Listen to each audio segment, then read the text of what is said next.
होगी है।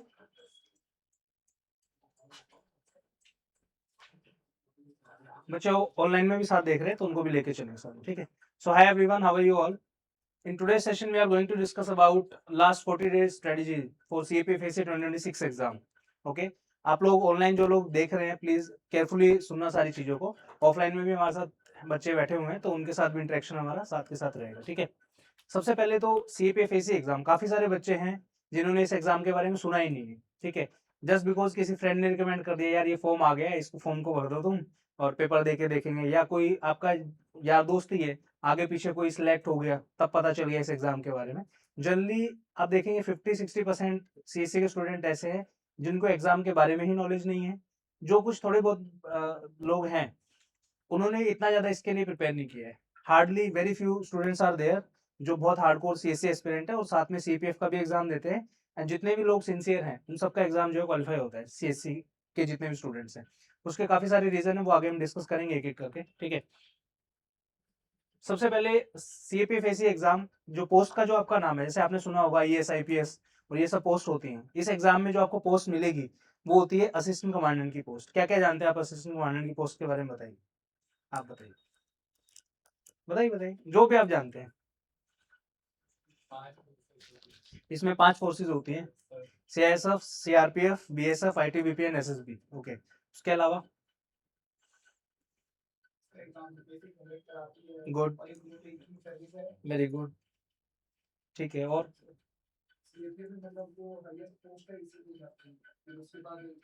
हाँ, जैसे कंट्री की एक्सटर्नल सिक्योरिटी, टाइम है ना वैसे आप लोगों के पास, ऐसा तो नहीं ना कि भागना है जल्दी जाना, ठीक है। जैसे कंट्री की एक्सटर्नल सिक्योरिटी हमारी आर्म फोर्सेस के हाथ में होती है, एक्सटर्नल थ्रेट से जो है आर्म फोर्सेस हमें सेव करती है। तो उसी तरीके से इंटरनल सिक्योरिटी के बहुत सारे चैलेंजेस हैं, ठीक है, तो वो हमारी सेंट्रल आर्म पुलिस फोर्सेस को दी जाती है। ये बीच में आती है बेसिकली। नीचे आप देखेंगे तो स्टेट लेवल पे आपकी स्टेट पुलिस होती है, सेंट्रल लेवल पे आप बीच में देखेंगे तो CAPF होती है, ऊपर वाले लेवल पे आप देखेंगे तो आपकी आर्म फोर्सेज होती है, ठीक है। CAPF फोर्सेज का बहुत जगह यूटिलाइजेशन आपको देखने को मिलेगा, ठीक है। जैसे आप CRPF से आप कितनी फोर्सेज से जो है जानकारी आप रखते हैं? सबसे रखते होंगे जहां तक आइडिया है। CRPF जो भी आपके कम्युनल राइट्स वगैरह होते हैं वहां पे आपको देखने को मिलेगा। मेट्रो में डेली इंटरेक्शन आपका होता है, CISF से होता है, ठीक है। बॉर्डर सिक्योरिटी आप कभी जैसलमेर बॉर्डर पे जाएंगे या फिर पंजाब बॉर्डर पे, बांग्लादेश बॉर्डर पे जाएंगे तो आपको BSF एनकाउंटर होगी। अब यूपी के जो स्टेट है आपका, जो नेपाल से आपकी बॉर्डर लगती है, उनसे आप देखेंगे तो SSB से आपका एनकाउंटर होगा। हिमालयाज में जाएंगे तो आप ITBP से होगा, ठीक है। तो ये वेरियस फोर्सेज है हमारी CAPF की। इन्हीं फोर्सेज के अंदर जो है गेस्टेड ऑफिसर में सबसे बड़ा जो रैंक है जो डायरेक्टली कोई व्यक्ति बन सकता है वो आपका असिस्टेंट कमांडेंट का रैंक, ठीक है। जैसे हमारी जितनी भी आपके जितने भी डिपार्टमेंट्स होते हैं, जैसे फॉर एग्जांपल एजुकेशन डिपार्टमेंट है या फिर जो आपके सिविल सर्विसेज के जो डिपार्टमेंट है उनमें सबसे हाईएस्ट पोस्ट वही IAS IPS की होती है। सेम CAPF के अंदर जो हाईएस्ट पोस्ट होती है उसको हम असिस्टेंट कमांडेंट बोलते हैं, जो डायरेक्टली आप एक एग्जाम देके जो है बन सकते हैं। If we compare both the exam CSC as well as CAPF, दिन रात का अंतर होता है इसके अंदर, ठीक है। CSC एग्जाम में पहले आपका प्री और मेंस होगा, सॉरी प्री होगा जिसके अंदर 2 पेपर आपके होते हैं जो कि क्वालिफाई होंगे, देन आपको मेंस लिखने का मौका मिलेगा जिसमें आपके बहुत सारे आई थिंक 9 पेपर होते हैं टोटल, ठीक है। उसके बाद फिर आपका वो क्वालिफाई करना है, फिर इंटरव्यू में, फिर लिस्ट में जाके, काफी लंबा प्रोसेस है बेसिक, ठीक है। मेजोरिटी ऑफ द स्टूडेंट आप देखेंगे कंपटीशन के हिसाब से, अगर आप देखिए आई थिंक 1000 पोस्ट आती है CSC के अंदर, ठीक है। 1000 पोस्ट के ऊपर आप देखेंगे 10 लाख बच्चे फॉर्म भरते हैं, ठीक है। इस एग्जाम के अंदर 300 to 400 पोस्ट आती है हर साल। हार्डली एग्जाम फिलअप करने वाले 90,000 से लेके 1 लाख तक बच्चे होते हैं और 50 से 60,000 बच्चे पेपर देते हैं, ठीक है। तो आप रेशियो निकाल के देखिए एक बार कितना आएगा, ठीक है। दैट टू उन जो 60,000 बच्चे जो पेपर दे रहे हैं उसमें भी जो सिंसियरली प्रिपेयर करने वाले बहुत कम बच्चे हैं। रीजन मीन आप खुद सोचिए, जैसे आप आज पेपर देने जा रहे हो एग्जाम्पल के तौर पे, आप 40 दिन तक कुछ भी ना पढ़ो और जब आप पेपर दे के आएंगे, सेम ऐसे ही thousands of students are there जो फॉर्म भर दिया है, SSC की तैयारी कर रहे हैं, CSC की कर रहे हैं, ठीक है, पेपर आ गए चलो दे के आ जाते हैं, ठीक है। लेकिन जो बच्चा सिंसियरली मेहनत कर लेता है उसका हो जाता है। और अलग अलग तरीके से जो है बच्चे प्रिपेयर करते हैं अलग अलग एग्जाम के लिए। तो इस एग्जाम को मीडियम लेवल का आप एग्जाम बोल सकते हो, ठीक है। सिविल सर्विसेज से कंपटीशन में काफी इजी है अगर आप देखेंगे तो, ठीक है। सिर्फ 2 पेपर आपको रिटन एग्जाम देने हैं, उसी से आपका जो है फर्स्ट स्टेज आपका क्लियर हो जाएगा, ठीक है। आप लोगों ने पहले एग्जाम दिया भी है तो थोड़ा सा एक रफ आइडिया भी होगा। आप लोगों ने दिया, आपने दिया है? कब दिया है?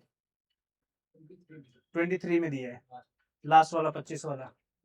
Last year 2023। अब देखो जिन्होंने 23 में दिया है, आप 3 साल बाद ही एग्जाम दे रहे हो, राइट। अगर आपने 23 में दे के इस एग्जाम को उस टाइम पे समझा होता कि इसकी रिक्वायरमेंट क्या है, थोड़ा सा सीएससी से आप अपना ध्यान थोड़ा सा हटाते, मैं गारंटी दे रहा हूँ आपका 2024 में हो जाता।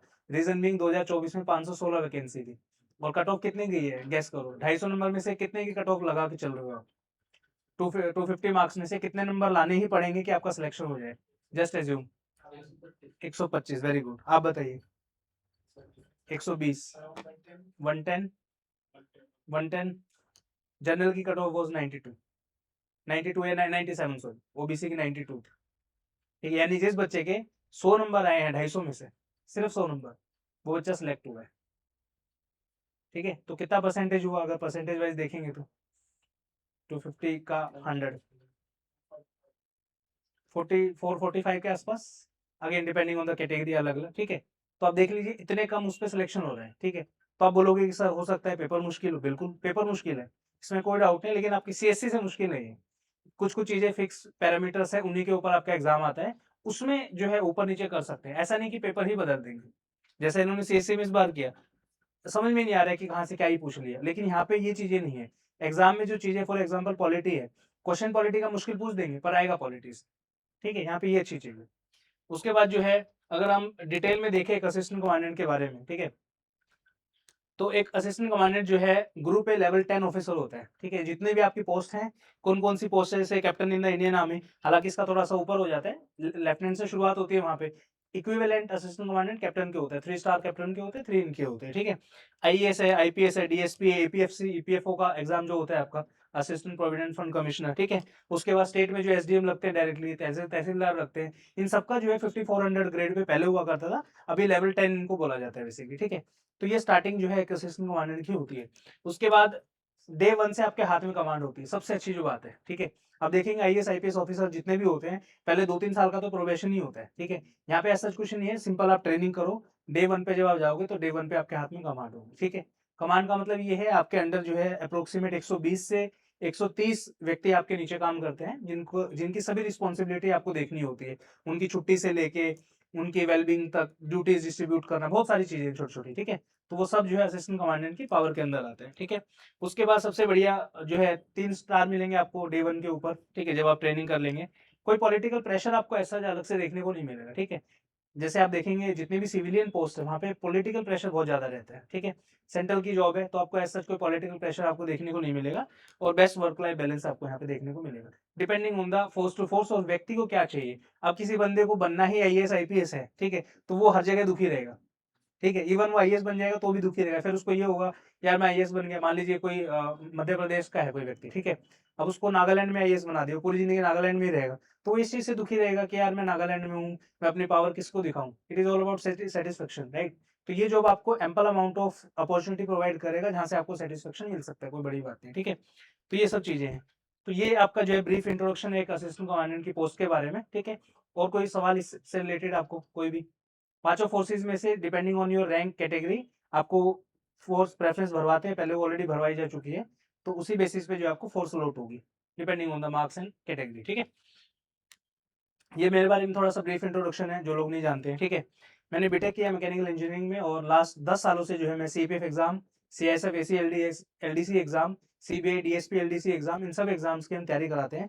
स्टडी फंडा को हमने 2016 में स्टैब्लिश किया था, इस साल जो है 26 सितंबर को 10 साल हो जाएंगे हमें इस इंडस्ट्री में। ठीक है, और काफी सारे एग्जाम है इसकी पूरे इंडिया में हम ही तैयारी कराते हैं, जैसे सीबीआई डीएसपी का आपने शायद एग्जाम नाम सुना नहीं होगा, 2023 में एक बार हुआ है। ठीक है, और ये आपका सीआईएसएफ एसी एलडीसी एग्जाम हर साल होता है, पूरे इंडिया में सिर्फ हम ही कराते हैं, क्योंकि ये टेक्निकल पेपर है और डिपार्टमेंटल पेपर है, तो कोई नहीं कराते इसको, सिर्फ हम कराते हैं। ठीक है, मैपिंग बुक आती है हमारी, आपने देखी होगी शायद, मैपिंग मेड फन करके आती है, ऑलमोस्ट 15 से 20 हजार बच्चों ने उस बुक को परचेज किया है, वो मैंने लिखी है। ठीक है, उसके अलावा जो है 450 प्लस ऑफिसर्स जो है हमने नेशन को अभी तक दिए थ्रू वेरियस एग्जाम्स। ठीक है, इसमें आपका सीआईएसएफ एसी एलडीसी है, सीपीएफ का डायरेक्ट एग्जाम, और भी काफी सारे एग्जाम। ठीक है, उसके बाद जो है फिर आता है हमारा डेज के बारे में बात करते हैं। ठीक है, अभी आपने हर जगह देखा होगा 40 दिन बाकी है, 40 दिन बाकी, एक्चुअली में 40 दिन नहीं है।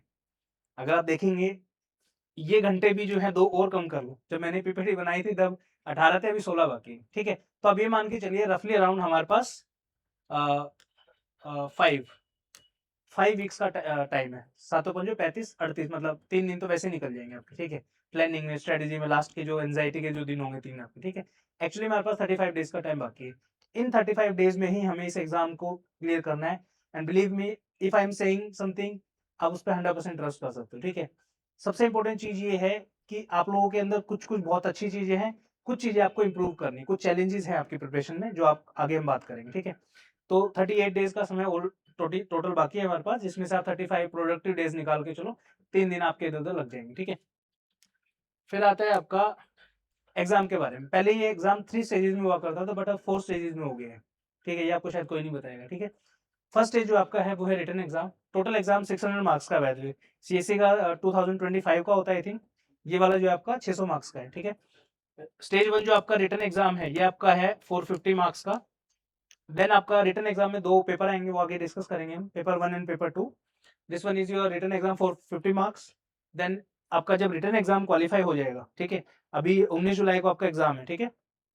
इसके बाद जो है 19 जुलाई के बाद मान के चलो 1.5 महीने के आसपास में आपका रिजल्ट आ जाता है, क्योंकि वो कॉपी चेकिंग एंड ऑल, जो आपके एमसीक्यूज वाले पेपर होते हैं, जैसे सीएससी का है तो जल्दी आ जाता है, इसमें थोड़ा टाइम लगता है, ठीक है। अप्रोक्सीमेट नवंबर के आसपास, दिसंबर के आसपास आपका फिजिकल टेस्ट होगा। पहले ऐसा होता था, फिजिकल हुआ उससे नेक्स्ट डे आपका मेडिकल करके क्लियर कर देते थे। अब ऐसा हो गया कि पहले फिजिकल दो, इंटरव्यू दो, देन आपका मेडिकल होगा। ये बहुत गलत किया इन्होंने। काफी सारे जो वेल एलिजिबल बच्चे थे, अब जैसे फॉर एग्जांपल फिजिकल आपका नवंबर में हो रहा है, राइट। उस टाइम पे बच्चे खूब मेहनत करते हैं, रनिंग करते हैं, प्रैक्टिस करते हैं, सब कुछ, ठीक है। मान लीजिए कोई ओवर वेट है, तो वो वेट रिड्यूस करेगा अपना बेचारा, ठीक है। अब पता चल रहा है मेडिकल अप्रैल में है, फिर दोबारा मोटा हो जाएगा, तब तक प्रैक्टिस में नहीं रह पाते भाई, सीधी सी बात है। पढ़ना है, सीएससी का एग्जाम देना, बहुत सारे हैं। तो ये चीज इन्होंने थोड़ी सी गलत की, आई डोंट नो कि क्यों किया है process, but very harmful for the aspirants, ठीक है।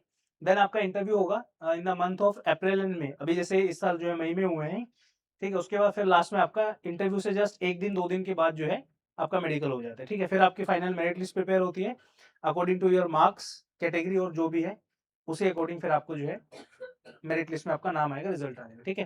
तो ये बेसिकली इंट्रोडक्शन था, काफी लोगों को नहीं पता होगा उन सबके लिए, ठीक है। देन आता है कि इस टाइम पे सबसे ज्यादा जो मन में जो चीज चलती है वो है डर, ठीक है। हाई एग्जाम होगा नहीं होगा, क्या करूं, लास्ट के दिन बचे हैं, एक और अटेम्प्ट वेस्ट हो जाएगा। और सबसे इंपॉर्टेंट चीज ये है कि आप इसमें एज का भी क्राइटेरिया है। जनरल कैटेगरी से आप में कोई, आपको क्या एज है आपकी? 2 2 महीने। डेट ऑफ बर्थ बताइए।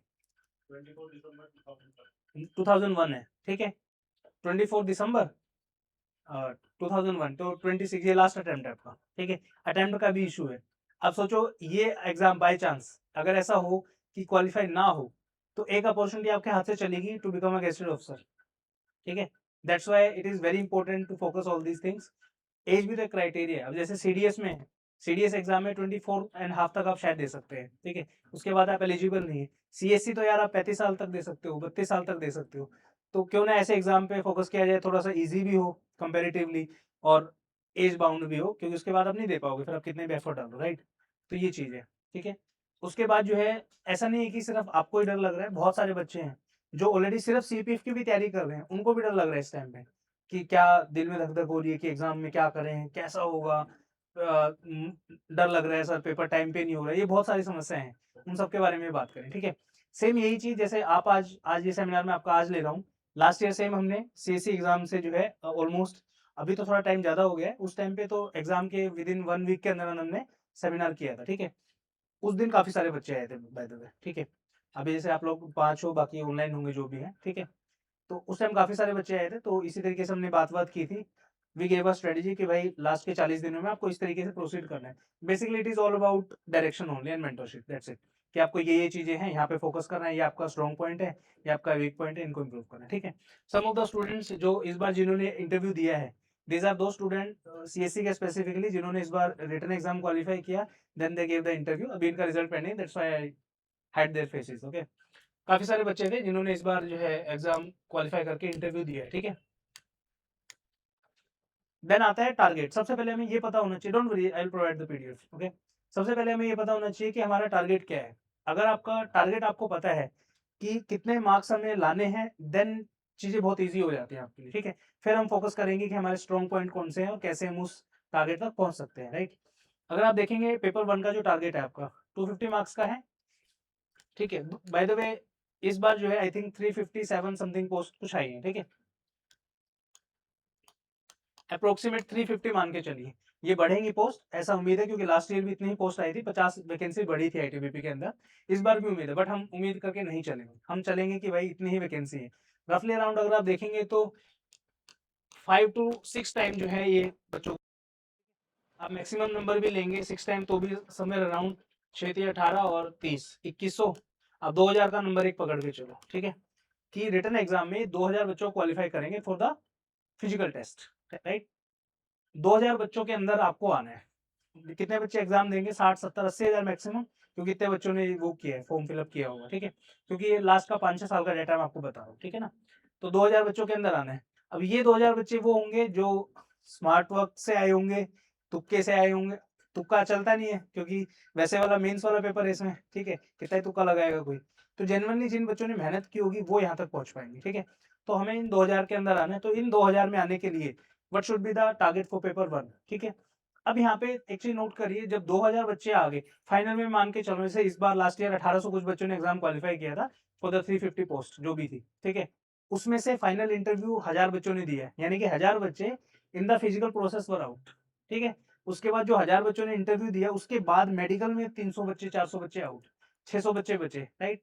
अब उन 600 में से फिर टॉप के 350 बच्चे इनको लेने हैं, ठीक है। तो एक चीज मुझे ये बताइए, अगर फाइनल कट ऑफ किसी पर्टिकुलर नंबर पे लगी होगी, ठीक है, मान के चलिए फाइनल कट ऑफ जो है 100 मार्क्स पे लगी होगी, तो आपके हिसाब से जो रिटन एग्जाम क्वालिफाई किया होगा बच्चों ने, वो 90 वालों ने भी किया होगा, 110 वालों ने भी किया होगा? बताइए, थोड़ा सा माइंड लगाओ। 2000 बच्चों ने एग्जाम क्वालिफाई किया, फाइनली 300 बच्चे सिलेक्ट हो रहे हैं, ठीक है। तो अगर देखें जो 2000 वाले बच्चे हैं टोटल, उनमें से जो बच्चे नहीं फाइनल लिस्ट में पहुंचे किसी भी रीजन की वजह से, बट एग्जाम क्वालिफाई किया, मार्कशीट तो उनकी भी आएगी ना, तो वो बच्चे 110 वाले होंगे, 90 वाले होंगे? 90 वाले, common sense. Reason being, final cut off तो उनके लगेगी ना जो टॉप पे पहुंचे हैं, राइट। तो ऐसे भी बच्चे होंगे जिनके 85 मार्क्स आए होंगे, वो भी एग्जाम क्वालिफाई किया होगा, ठीक है। तो यहाँ पे आपके 2 मार्क्स की वो बनते हैं, एक एवरेज स्कोर की सर मेरा रिटन एग्जाम क्वालिफाई हो जाए, बस मुझे इंटरव्यू तक पहुंचना है, ठीक है। एक तो वो है स्कोर जो हमें टारगेट करना है। एक स्कोर वो है सर मुझे नहीं पता, I want to be in the final merit list, एक स्कोर वो आपका बनता है, ठीक है। तो जो आपका रिटन एग्जाम का जो फाइनल में पहुंचने वाला जो स्कोर है 130 मार्क्स इन द पेपर में, इतना स्कोर करोगे, मैं आपको गारंटी दे रहा हूँ, लिख के ले लो मुझसे व्हाइट पेपर पे, आपको कोई नहीं रोक सकता फाइनलिस्ट में आने। सिर्फ एक शर्त है, पेपर 1 के अंदर आपके 90 to 100 मार्क्स आने चाहिए, और इंटरव्यू में आपके 100 मार्क्स आने चाहिए, जो कि बहुत एवरेज है, 130 नंबर आते हैं बच्चों के इंटरव्यू में, ठीक है। इतना स्कोर करो, 130, 100 marks paper 2, 230, 100 marks in the interview 330, best. Last year की 2-3 साल की कट ऑफ देखो, 311, 315, 20, दैट्स इट, ठीक है। तो ये वो स्कोर है जिसमें आपका फाइनल सिलेक्शन होगा, ठीक है। अगर आप इसको 125 भी करेंगे तो भी कोई दिक्कत नहीं है, 50% मान लो, ठीक है। लेकिन इधर फिर आपको नंबर ज्यादा स्कोर करने पड़ेंगे, क्योंकि आपका 50% इंटरव्यू का तो फिर 75 ही हुआ, उसमें कैसे हो पाएगा, राइट। तो हमें ज्यादा स्कोर उसमें करना पड़ेगा, तो ये चीज है। आ जाइए बच्चे, इधर आ जाइए, ठीक है। तो हमारा जो टारगेट है, पहला तो ये हुआ कि फाइनल का है। लेकिन कई बच्चे ऐसे होंगे कि सर बस रिटन एग्जाम क्वालिफाई हो जाए, ताकि थोड़ा सा बूस्टअप, कॉन्फिडेंस बूस्टअप हो जाए, अगली बार देख लेंगे हम उसको। अगली बार वो भी मैं आपको बता दूंगा, but go for the higher marks. Reason में हायर मार्क्स होंगे तो आपका प्रेशर कम होगा, ठीक है। इंटरव्यू में जैसे मैंने यहाँ पे 100 नंबर लिखे हैं, ठीक है, इवन आपके यहाँ पे 110 आते हैं तो भी आपका एग्जाम क्वालिफाई होगा, बट आपको फिर इंटरव्यू में 120 नंबर लाने पड़ेंगे। वहां पे थोड़ा सा गेम रिस्की हो जाता है, कौन सा बोर्ड मिलेगा, वो पर्टिकुलर डे में कैसे क्वेश्चन आपसे पूछे जाएंगे, क्या आपको वो क्वेश्चन आते हैं नहीं आते हैं, ठीक है। बोर्ड मेंबर कई ऐसे नंबर ही नहीं देते, तो वो किस्मत का गेम हो जाता है। बट यहाँ पे जो है आप अच्छे मार्क्स अगर ले आओगे रिटन एग्जाम में, तो वो वाला जो आपका किस्मत वाला जो गेम है वो कम हो जाता है फिर, ठीक है। तो our target for paper 1 is 130 marks, ठीक है। 250 में से 130 नंबर लाने हैं, 100 नंबर लाने हैं आपको पेपर 2 के अंदर, ठीक है। उसके बाद पेपर दोनों का हो गया, ये वो है जो मेरिट में आने के लिए आपको चाहिए, ठीक है। 130 एंड यहाँ पे 100 मार्क्स।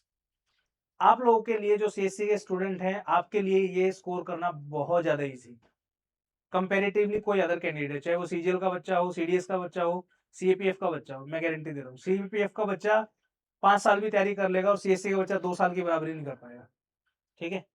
क्योंकि सीएससी के बच्चों का अलग ही वो है, मतलब जितना डेप्थ में पढ़ते हैं, जो नॉलेज है, स्मार्ट वर्क है, सब कुछ, ठीक है। तो ये चीज़ें आगे बढ़ते हैं, ठीक है।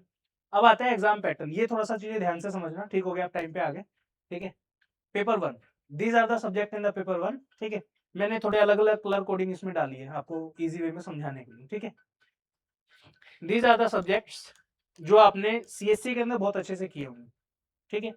पॉलिटी आपसे बेटर कोई नहीं कर सकता, हिस्ट्री आपसे बेटर कोई नहीं कर सकता, ज्योग्राफी आपसे बेटर कोई नहीं कर सकता, एनवायरनमेंट में आपने शंकर आईएएस पढ़ी है जिसमें से क्वेश्चन नहीं आएंगे सीपीएफ में, ठीक है। मैथ एंड रीजनिंग सीसेट की अच्छी तैयारी है ही आपकी, कोई दिक्कत नहीं, ठीक है। उसके बाद आते हैं दूसरे सब्जेक्ट, जैसे इकोनॉमिक्स है, इसमें थोड़ी सी मेहनत आपको एक्स्ट्रा करनी पड़ेगी, थोड़ी सी मेहनत इन द सेंस, जैसे फॉर एग्जांपल इकोनॉमिक्स जो आपने पढ़ी है वो तो अच्छी बात है, मैक्रो इकोनॉमिक्स पढ़ते हैं जनरली, यहाँ पे थोड़ा सा गेम चेंज हो जाता है, यहाँ पे आते हैं माइक्रो इकोनॉमिक्स, ठीक है। वहां से क्वेश्चन जैसे कर्व्स होती हैं आपकी, हालांकि आपने पढ़ी होंगी दूसरे एग्जाम की, अगर आप प्रिपरेशन कर रहे हैं स्टेट पीसीएस की या फिर ईपीएफओ की या समथिंग एल्स, तो आपने कर्व्स बहुत सारी पढ़ी होंगी, लेफर कर्व ये वो, ठीक है। तो वहां से आपके क्वेश्चन बनेंगे, ठीक है। तो अगर आपने नहीं पढ़ी और सिर्फ मैक्रो के बेसिस पे आप चल रहे हो, तो यहाँ पे थोड़ा सा आपको मैक्रो की तरफ भी शिफ्ट होना पड़ेगा, ठीक है। वेटेज की अगर हम बात करें, क्वेश्चन कितने कहाँ से क्या आ रहे हैं वो इंपॉर्टेंट है। पॉलिटी में पहले 15-16 क्वेश्चन आ जाते थे, लेकिन अभी क्या कर रहे हैं लोग, इजी चीजों को हटा के थोड़ा सा मुश्किल पेपर बना रहे, तभी आप देखेंगे कट ऑफ कितनी गई है, 97 आउट ऑफ 250, 97 का बच्चा सिलेक्ट हुआ है, मतलब फाइनल लिस्ट की बात मैं कर रहा हूँ, ठीक है। 2024 की अगर लिस्ट है हमारे पास, अब देखना एक बार, 97 जिस बच्चे के जनरल कैटेगरी में मार्क्स हैं, he got selected in 2024, right. तो आप सोचो रिटर्न एग्जाम जो वैसे वाला है वो कितने का क्लियर हुआ होगा, 80, 82, 85 नंबर, 85 पे बहुत ईजी हुआ होगा, ठीक है ना। तो ये चीज है। तो पॉलिटी में इन्होंने लास्ट ईयर 2025 का जिन्होंने एग्जाम दिया होगा आपको पता होगा, कंप्यूटर के 5 क्वेश्चन पूछे, तो ये वाले की वेटेज घटा दी, 15 क्वेश्चन से सीधा 5 कम कर दी, कितना बचा 10। डिफेंस के 3 क्वेश्चन पूछ लिए, 3 क्वेश्चन मिसलेनियस पूछ लिए, आया था last time labour code question, कहाँ से वो करेंगे, कुल मिला के कॉम्बिनेशन इन सबका मिला के कितना होगा 125, ये नंबर पूरा होना चाहिए, एग्जामिनर को इससे मतलब है। अब वो पॉलिटी में कम करे, साइंस से कम करे, कहीं से भी करे, डजेंट मैटर, राइट। तो पॉलिटी का जो करंट स्टेटस है अभी जो है 6 क्वेश्चन के अराउंड पॉलिटी से आ रहे हैं, ठीक है। बट मुझे ऐसा फील हो रहा है कि इस साल पॉलिटी का वेटेज बढ़ेगा और कहीं से घटाएंगे, मतलब 2-2, 3-3 क्वेश्चन जो दूसरे एरियाज है वहां से आपके कम हो जाएंगे, बट पॉलिटी का वेटेज बढ़ाएंगे, जहाँ तक आइडिया, ठीक है। क्योंकि काफी सारी चीजें हुई है इस साल पॉलिटी में, दैट्स व्हाई। देन आपका आता है हिस्ट्री, हिस्ट्री जो है बढ़िया से चल रहा है लास्ट के 4-5 सालों से, सेम वही 20 क्वेश्चन, 20, 22, 18, 19 ऐसा, ठीक है। देन आता है आपका साइंस, साइंस फिक्स है आपका 30 क्वेश्चन, ठीक है। अब इसमें भी डिपेंड करता है, कई बार बायोलॉजी से 12 क्वेश्चन आ जाते हैं, वैसे 10-10 आने चाहिए तीनों के, फिजिक्स केमिस्ट्री बायोलॉजी के, कई बार 8-8 आ गए, उसके बाद मिसलेनियस डाल दिया, बायोटेक्नोलॉजी डाल दी, ठीक है। ओवरऑल 30 क्वेश्चन आते हैं साइंस से आपके, ठीक है। देन आता है आपका ज्योग्राफी, ज्योग्राफी में लास्ट ईयर 14 क्वेश्चन आए थे, एनवायरमेंट में 3 क्वेश्चन, इकोनॉमिक्स में 8 से 10, मैथ एंड रीजनिंग में 15, करंट अफेयर के 15, डिफेंस के 3 क्वेश्चन, कंप्यूटर के 5 और मिसलेनियस के 2-3। ये हो सकता है कॉम्बिनेशन 125 से 1-2 नंबर कम हो या 1-2 नंबर ज्यादा हो सकते हैं, ठीक है। बट ओवरऑल अगर आप देखेंगे तो ये वेटेज है आपकी, ठीक है। अब आती है कि सर हमें कहाँ पे फोकस करना है, ठीक है। अब ये देखिए आपका इनमें से कौन सा सब्जेक्ट ऐसा है जो आपने पढ़ा ही नहीं है एक बार भी, बताइए। हम्म? जो मैंने रेड में मार्क किए हैं वो सारे, राइट।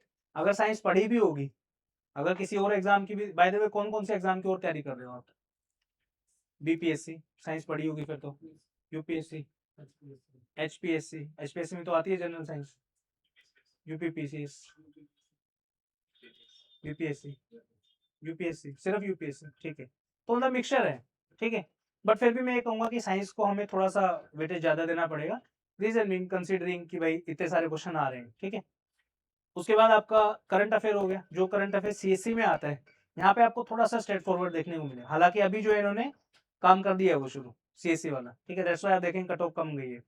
पहले आज से 3-4 साल पहले सीपीएफ का पेपर में क्या पूछते थे, एक अवार्ड दे दिया, पुलिट्जर प्राइज बताओ 2025 का किसको मिला, ठीक है।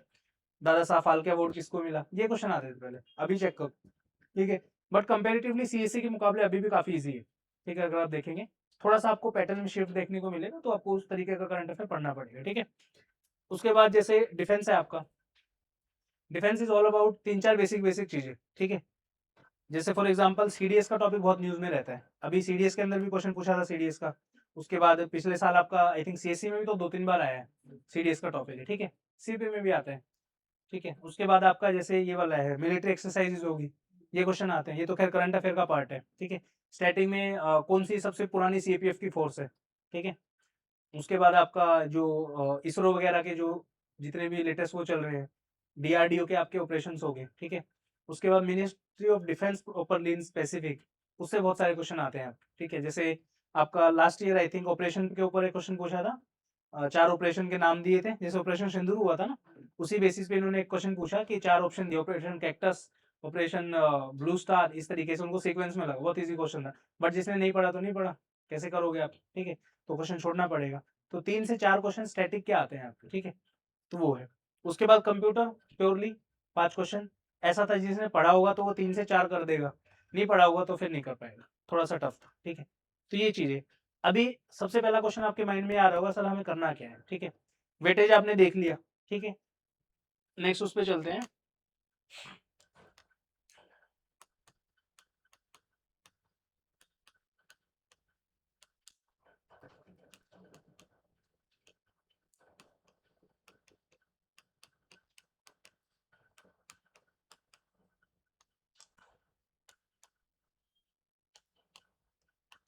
ठीक है, पॉलिटी है आपका, सब्जेक्ट वाइज बात कर लेते हैं। पॉलिटी है, मुझे नहीं लगता किसी सीएससी के एस्पिरेंट को पॉलिटी में कोई भी समस्या आएगी, रीजन मीन सब कुछ सेम है, लेकिन यहाँ पे क्वेश्चन थोड़ा डिफरेंट लेवल का आएगा, ठीक है।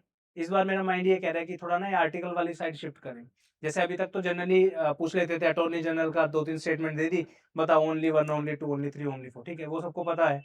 अभी शिफ्ट कर रहे हैं वैसे वाली चीजों पे, जैसे फॉर एग्जाम्पल आर्टिकल 243 ए से जेड तक होते हैं सारे वो स्टेट के जो वो है। अच्छा बताओ, मतलब समझ गए, एक पर्टिकुलर नाम देंगे, उसका चूज करो। 243 A B C D E F G H I कोई भी दे देंगे ऑप्शन आपको, उसमें से आपको सिलेक्ट करना रहेगा, ठीक है। इस तरफ जो है इस बार चांसेस हैं कि क्वेश्चन उस तरीके का आएगा, ठीक है। केसेस वगैरह काफी न्यूज में रहे हैं, यूथनेशिया का केस था आपका ऐसे, उसके अलावा भी काफी सारी चीजें। तो पॉलिटी में मुझे ऐसा लगता है इन स्पेसिफिक आपको सिर्फ और सिर्फ जो चीजें करनी है वो है फैक्चुअल चीजें, कंसेप्ट आपका गलत नहीं होगा फॉर श्योर, ठीक है। फैक्चुअल में कैसी चीजें, जैसे फॉर एग्जांपल आर्टिकल हो गए, शेड्यूल्स हो गए, ये सब चीजें आपको पढ़ने की आवश्यकता है और रिवाइज करना है, दैट्स इट, ठीक है। देन आता है आपका history. History is all about, कुछ भी पूछ लो कुछ नहीं आता, ठीक। कोई भी एग्जाम आप पकड़ के चलो, मैक्स टू मैक्स आप 20 क्वेश्चन में से कितनी भी अच्छी नॉलेज रखते हो, हार्डली आप 10 क्वेश्चन तक पहुंच पाओगे, वो भी वो बच्चा जिसकी अच्छी नॉलेज है, ठीक है। 10 क्वेश्चन ऐसे पूछेंगे कि कोई बच्चा करके दिखा दो मान जाएंगे। अब वो उपिंदर सिंह से पूछ लेगा क्वेश्चन, जिसका हिस्ट्री ऑप्शनल नहीं है भाई क्यों पढ़ेगा वो, ठीक है। तो हिस्ट्री इज समथिंग कि इसमें हमें बहुत ही सिलेक्टिवली चीजों को करना पड़ेगा, तभी जो है आगे बात बनेगी, ठीक है। जैसे फॉर एग्जांपल 12th क्लास की थीम्स के एनसीईआरटी है, हर बार क्वेश्चन आते हैं, सीएससी में पूछा था इस बार, ठीक है, 2-3 क्वेश्चन, वो एम्प्टी सीट वाला था एक क्वेश्चन, और भी काफी सारे थे, ठीक है। तो 12th क्लास की एनसीईआरटी आपको बहुत अच्छे तरीके से करनी है, ठीक है। 12th क्लास की जो 1, 2 एंड 3 वाली जो है वो करनी है। साथ में लुसेंट पढ़ी आप लोगों ने, please go for Lucent rather than skimming through आपकी। रीजन बीइंग, लुसेंट की एनसीईआरटी उसमें जो बुक है आपकी, लुसेंट जीके की जो बुक है, सिर्फ 90 पेजेस में हिस्ट्री दी हुई है पूरी, जिसमें आपके एंशिएंट भी आ गई, मेडाइवल भी, मॉडर्न भी, ठीक है। Go for it, read multiple time, revise multiple time. आपके 7-8 क्वेश्चन जो बनेंगे इधर से आपके थीम्स के एनसीईआरटी में, कोशिश करनी है 8 क्वेश्चन में से 6 तो बने ही बने वहां पे, ठीक है। रीजन बीइंग वो एक लो हैंगिंग फ्रूट, अगर आप उसको छोड़ दोगे तो फिर दिक्कत होगी, ठीक है। तो थीम्स के एनसीईआरटी बहुत अच्छे तरीके से आप गो थ्रू करें, उसके बाद जो है आप लुसेंट की जो है वो पढ़ें जीके, ठीक है। क्योंकि पीछे जब जो क्वेश्चन अगर आप देखेंगे, काफी सारे क्वेश्चन ऐसे थे जो डायरेक्टली आते थे आपके, ठीक है। जैसे फॉर एग्जाम्पल काकोरी कॉन्स्पिरेसी के ऊपर पूछा, 3 नाम दिए कि इनमें से कौन था कौन नहीं था, ठीक है। इसी तरीके के क्वेश्चन, ठीक है। उसके बाद सीक्वेंस में क्वेश्चन पूछ लिया, 4 अलग-अलग इवेंट दिए, बताओ इनमें से कौन सा पहले हुआ, कौन सा बाद में हुआ, ठीक है। उसके बाद ऑर्गेनाइजेशंस के ऊपर क्वेश्चन काफी सारे पूछे हुए हैं आपके, ठीक है। तो इस तरीके से जो चीजें हैं फैक्चुअल, वो आपको स्पेक्ट्रम की बजाय आप इससे करिए, जल्दी हो जाएगा और क्विकली आप कर पाएंगे उसको, ठीक है। और डायरेक्टली क्वेश्चन आपको देखने को मिल जाएंगे। इसके बाहर फिर जो भी क्वेश्चन है वो किस्मत है, उसको छोड़, रीजन मीनिंग वो कितना ही पढ़ोगे आप, उससे ज्यादा बेटर तो मैं कहूंगा कि आप ज्योग्राफी को रिवाइज कर लो, साइंस को रिवाइज कर लो, वहां से क्वेश्चन बन जाएंगे, राइट। देन आता है आपका साइंस। साइंस इज समथिंग जिसमें आपको थोड़ा सा एफर्ट डालना पड़ेगा, रीजन बीइंग अगर आपने पढ़ी है तो पढ़ी है, नहीं पढ़ी तो नहीं पढ़ी, ठीक है। और इस सब्जेक्ट को आप छोड़ के नहीं जा सकते, रीजन बीइंग 30 क्वेश्चन आएंगे स्ट्रेट फॉरवर्ड। ये ऐसा सब्जेक्ट है जहाँ पे आप मैक्सिमम स्कोर आपको करना चाहिए एज ए सीएससी एस्पिरेंट, ठीक है। थोड़ा सा एफर्ट ज्यादा लगेगा आपका लास्ट दिनों में, बट मेरे हिसाब से सबसे ज्यादा आपको एफर्ट इस पे डालना चाहिए, क्योंकि इसमें 30 क्वेश्चन आते हैं। मेरे हिसाब से आप टारगेट अगर 20 नंबर का क्वेश्चन का करके चलेंगे, अप टू 30, बहुत इजीली आप 20 क्वेश्चन कर सकते हैं। सोचो आपका टारगेट कितना था हमारा, 130 मार्क्स, ठीक है, 20 से 22 का कर लो, ठीक है, 42 आपका। सोचो 1 था टारगेट, तो यहीं से पूरा हो जाएगा। और हो सकता है आप 24 क्वेश्चन कर दो, 23 कर दो, बट मिनिमम 20 करके चलो, तो 1/3 जो टारगेट है आपका वो एक ही सब्जेक्ट से पूरा हो जाएगा। तो जो बच्चा टाइम वेस्ट करने वाला है स्पेक्ट्रम को बार बार रिवाइज करने में, लक्ष्मीकांत को बार बार पढ़ने में, छोड़ दो, लक्ष्मीकांत पढ़ने का टाइम नहीं है। क्वेश्चन सोल्व होना होगा तो वैसे आपकी नॉलेज के बेस पे हो जाएगा, नहीं होना होगा तो फिर कितना ही लगेगा, ठीक है। आपको जो आर्टिकल वगैरह है वो स्किम करने से गो थ्रू करना, ठीक है। देन आता है आपका एनवायरमेंट, ठीक है। सिर्फ और सिर्फ 3 चीजें पढ़नी है एनवायरमेंट में। पहला डेफिनेशंस, दूसरा जो है आपका प्रोटोकॉल्स जितने भी हुए हैं, क्योटो प्रोटोकॉल, नगोया, ये वो, स्टॉकहोम, रोटरडैम, ठीक है। लास्ट टाइम 2 क्वेश्चन आए थे, दोनों ही इस पे थे, ठीक है। 2017 सीएपीएफ 8 क्वेश्चन आए थे टोटल, 6 क्वेश्चन डेफिनेशन, ठीक है। Bio magnification, bio remediation, autecology, synecology, ecotone, सब, ठीक है। तो ये सिर्फ डेफिनेशन कर लो। 3 आपके जो ये हैं प्रोटोकॉल्स कर लो, और एक पिरामिड वाला जो टॉपिक है आपका फूड चेन, फूड वेब वगैरह, वो बेसिक्स उसके, कि जैसे एनपीपी पूछा था इन्होंने 2017 में, ठीक है। नेट प्राइमरी प्रोडक्टिविटी किस एरिया की सबसे ज्यादा होती है, ठीक है। तो वो बेसिक सा मतलब इसे, ठीक है। इस पे पूरी की पूरी आप उस शंकर आईएएस पे मत जाइए, सेलेक्टिव टॉपिक जो है वो आप पढ़ सकते हैं, ठीक है। देन आता है आपका math and reasoning. Math and reasoning also अब ऐसा हो गया कि भाई या तो आपको आता है या नहीं आता है। वो टाइम गया कि टाइम एंड वर्क से पूछ रहे हैं, प्रॉफिट लॉस से पूछ रहे हैं, सिंपल इंटरेस्ट कंपाउंड इंटरेस्ट नहीं। इसमें भी टारगेट ये होना चाहिए, अगर आपका मैथ बहुत अच्छा है, होता है कि बच्चों का ऑटोमेटिकली, कोई बच्चा अगर 100 नंबर ला रहा है मान लो मैथ के अंदर, आए थे आप में कौन बता रहा, किसके थे 90 नंबर 100 नंबर मैथ में अभी सी सेट में, बताया था शायद किसी ने आप में से, जीएस में, ओके कोई नहीं। मैथ जिनका अच्छा है, आपके लिए 15 क्वेश्चन आ रहे हैं, कोशिश करिए 10 क्वेश्चन आप यहाँ से बना दो, ठीक है। 20 आपके यहाँ से बनेंगे, 10 यहाँ से। अब आप बच्चों में से हो सकता है मैथ उतना अच्छा ना हो कंपेरेटिवली, बट कोशिश करनी है 15 में से 5 क्वेश्चन तो बनाने ही बनाने एट एनी कॉस्ट, ठीक है। ये हमारा टारगेट। देन आता है आपका करंट अफेयर, ठीक है। करंट अफेयर पहले ऐसा आता था कि एग्जाम से 2-3 महीने पहले का उठाएंगे, दर दर दर दर पूछ देंगे आपसे, ठीक है, सिंपल है बिल्कुल। अब लेकिन चीजें चेंज हो गई है। पिछले साल 15 क्वेश्चन पूछे, 5 से 6 क्वेश्चन लास्ट के 3 मंथ के, बाकी जो 7-8 क्वेश्चन थे वो साल के पूरे बीच में से। बजट से 2-3 क्वेश्चन पूछे, लास्ट ईयर जुलाई का एक क्वेश्चन पूछा, नवंबर का एक क्वेश्चन पूछा, सितंबर का एक पूछा। अब दिक्कत यहीं पे आती है कि सितंबर में से पूरी मैगजीन में से एक क्वेश्चन कहाँ से पूछेगा नहीं पता, ठीक है। आपका टारगेट क्या होना चाहिए, रिवर्स चलिए, ठीक है। मई के 15 दिन का करंट अफेयर आपको पढ़ना है, अप्रैल का फुल फ्लैज, और मार्च, ये 3 महीने ऐसे होने चाहिए कि आप 10 बार अगर रिवाइज कर रहे हो तो 6 बार इन्हीं को करो, 4 महीने 4 बार जो है फिर पुरानों को करो। फरवरी हो गया आपका, जनवरी हो गया, फरवरी में बजट इंपॉर्टेंट है, सिंपल है, तो उसको कर सकते हो, ठीक है। उसके बाद ना कुछ कुछ न्यूज ऐसी हैं जो फेमस है, आने के बहुत ज्यादा चांसेस है। जैसे अभी आपका सीपीआई का और उनका बेस ईयर बदला है, वो आ सकता है आपका, ठीक है। लास्ट ईयर जो है जी राम जी स्कीम का नाम बदला है, वो आ सकता है, ठीक है। इस तरीके के क्वेश्चन बनेंगे आपके बेसिकली, ठीक है। देन आता है आपका डिफेंस, बताया मैंने आपको ऑलरेडी। कंप्यूटर में स्टैटिक है, सिंपल, 2-3 ऑप्शन है, हमारी मैगजीन आती है वो आप देख सकते हो, या फिर आप डायरेक्टली उसकी बुक भी आती है, क्या नाम है, इसकी आती है दिशा पब्लिकेशन की, आर्यंत की शायद कोई तो आती है, वो देख लेना आप। वो थोड़ी सी बड़ी है, 90 100 120 पेजेस की होगी, जैसा आपको सही लगे, बट मुझे लगता है 120 पेज पढ़ने का कोई फायदा नहीं 5 क्वेश्चन के लिए, इसमें से आप 2 ही 3 कर पाओगे, ठीक है। इसकी मैराथन हम करवाएंगे फ्री ऑफ कॉस्ट यूट्यूब पे, वो आप देख के चले जाना, 3-4 घंटे की, ठीक है। तो ये है मिसलेनियस को छोड़ दो, तो ये है आपका जहाँ पे टारगेट एरियाज है, ठीक है। देन आपका आता है पेपर 2, ठीक है। ये आपको मैम बताएंगे, Madhu ma'am please come, give a big round of applause for ma'am. मैंने सीएपीएफ एग्जाम 2 बार क्वालिफाई किया है, रिटन एग्जाम, प्लीज मैम। हाँ सॉरी, आपने मैम की वीडियो देखने के लिए अभी हमें देखिए देखिए पूरा देख लिया। आपका नाम? ओके, तो क्या देखा है वीडियो में?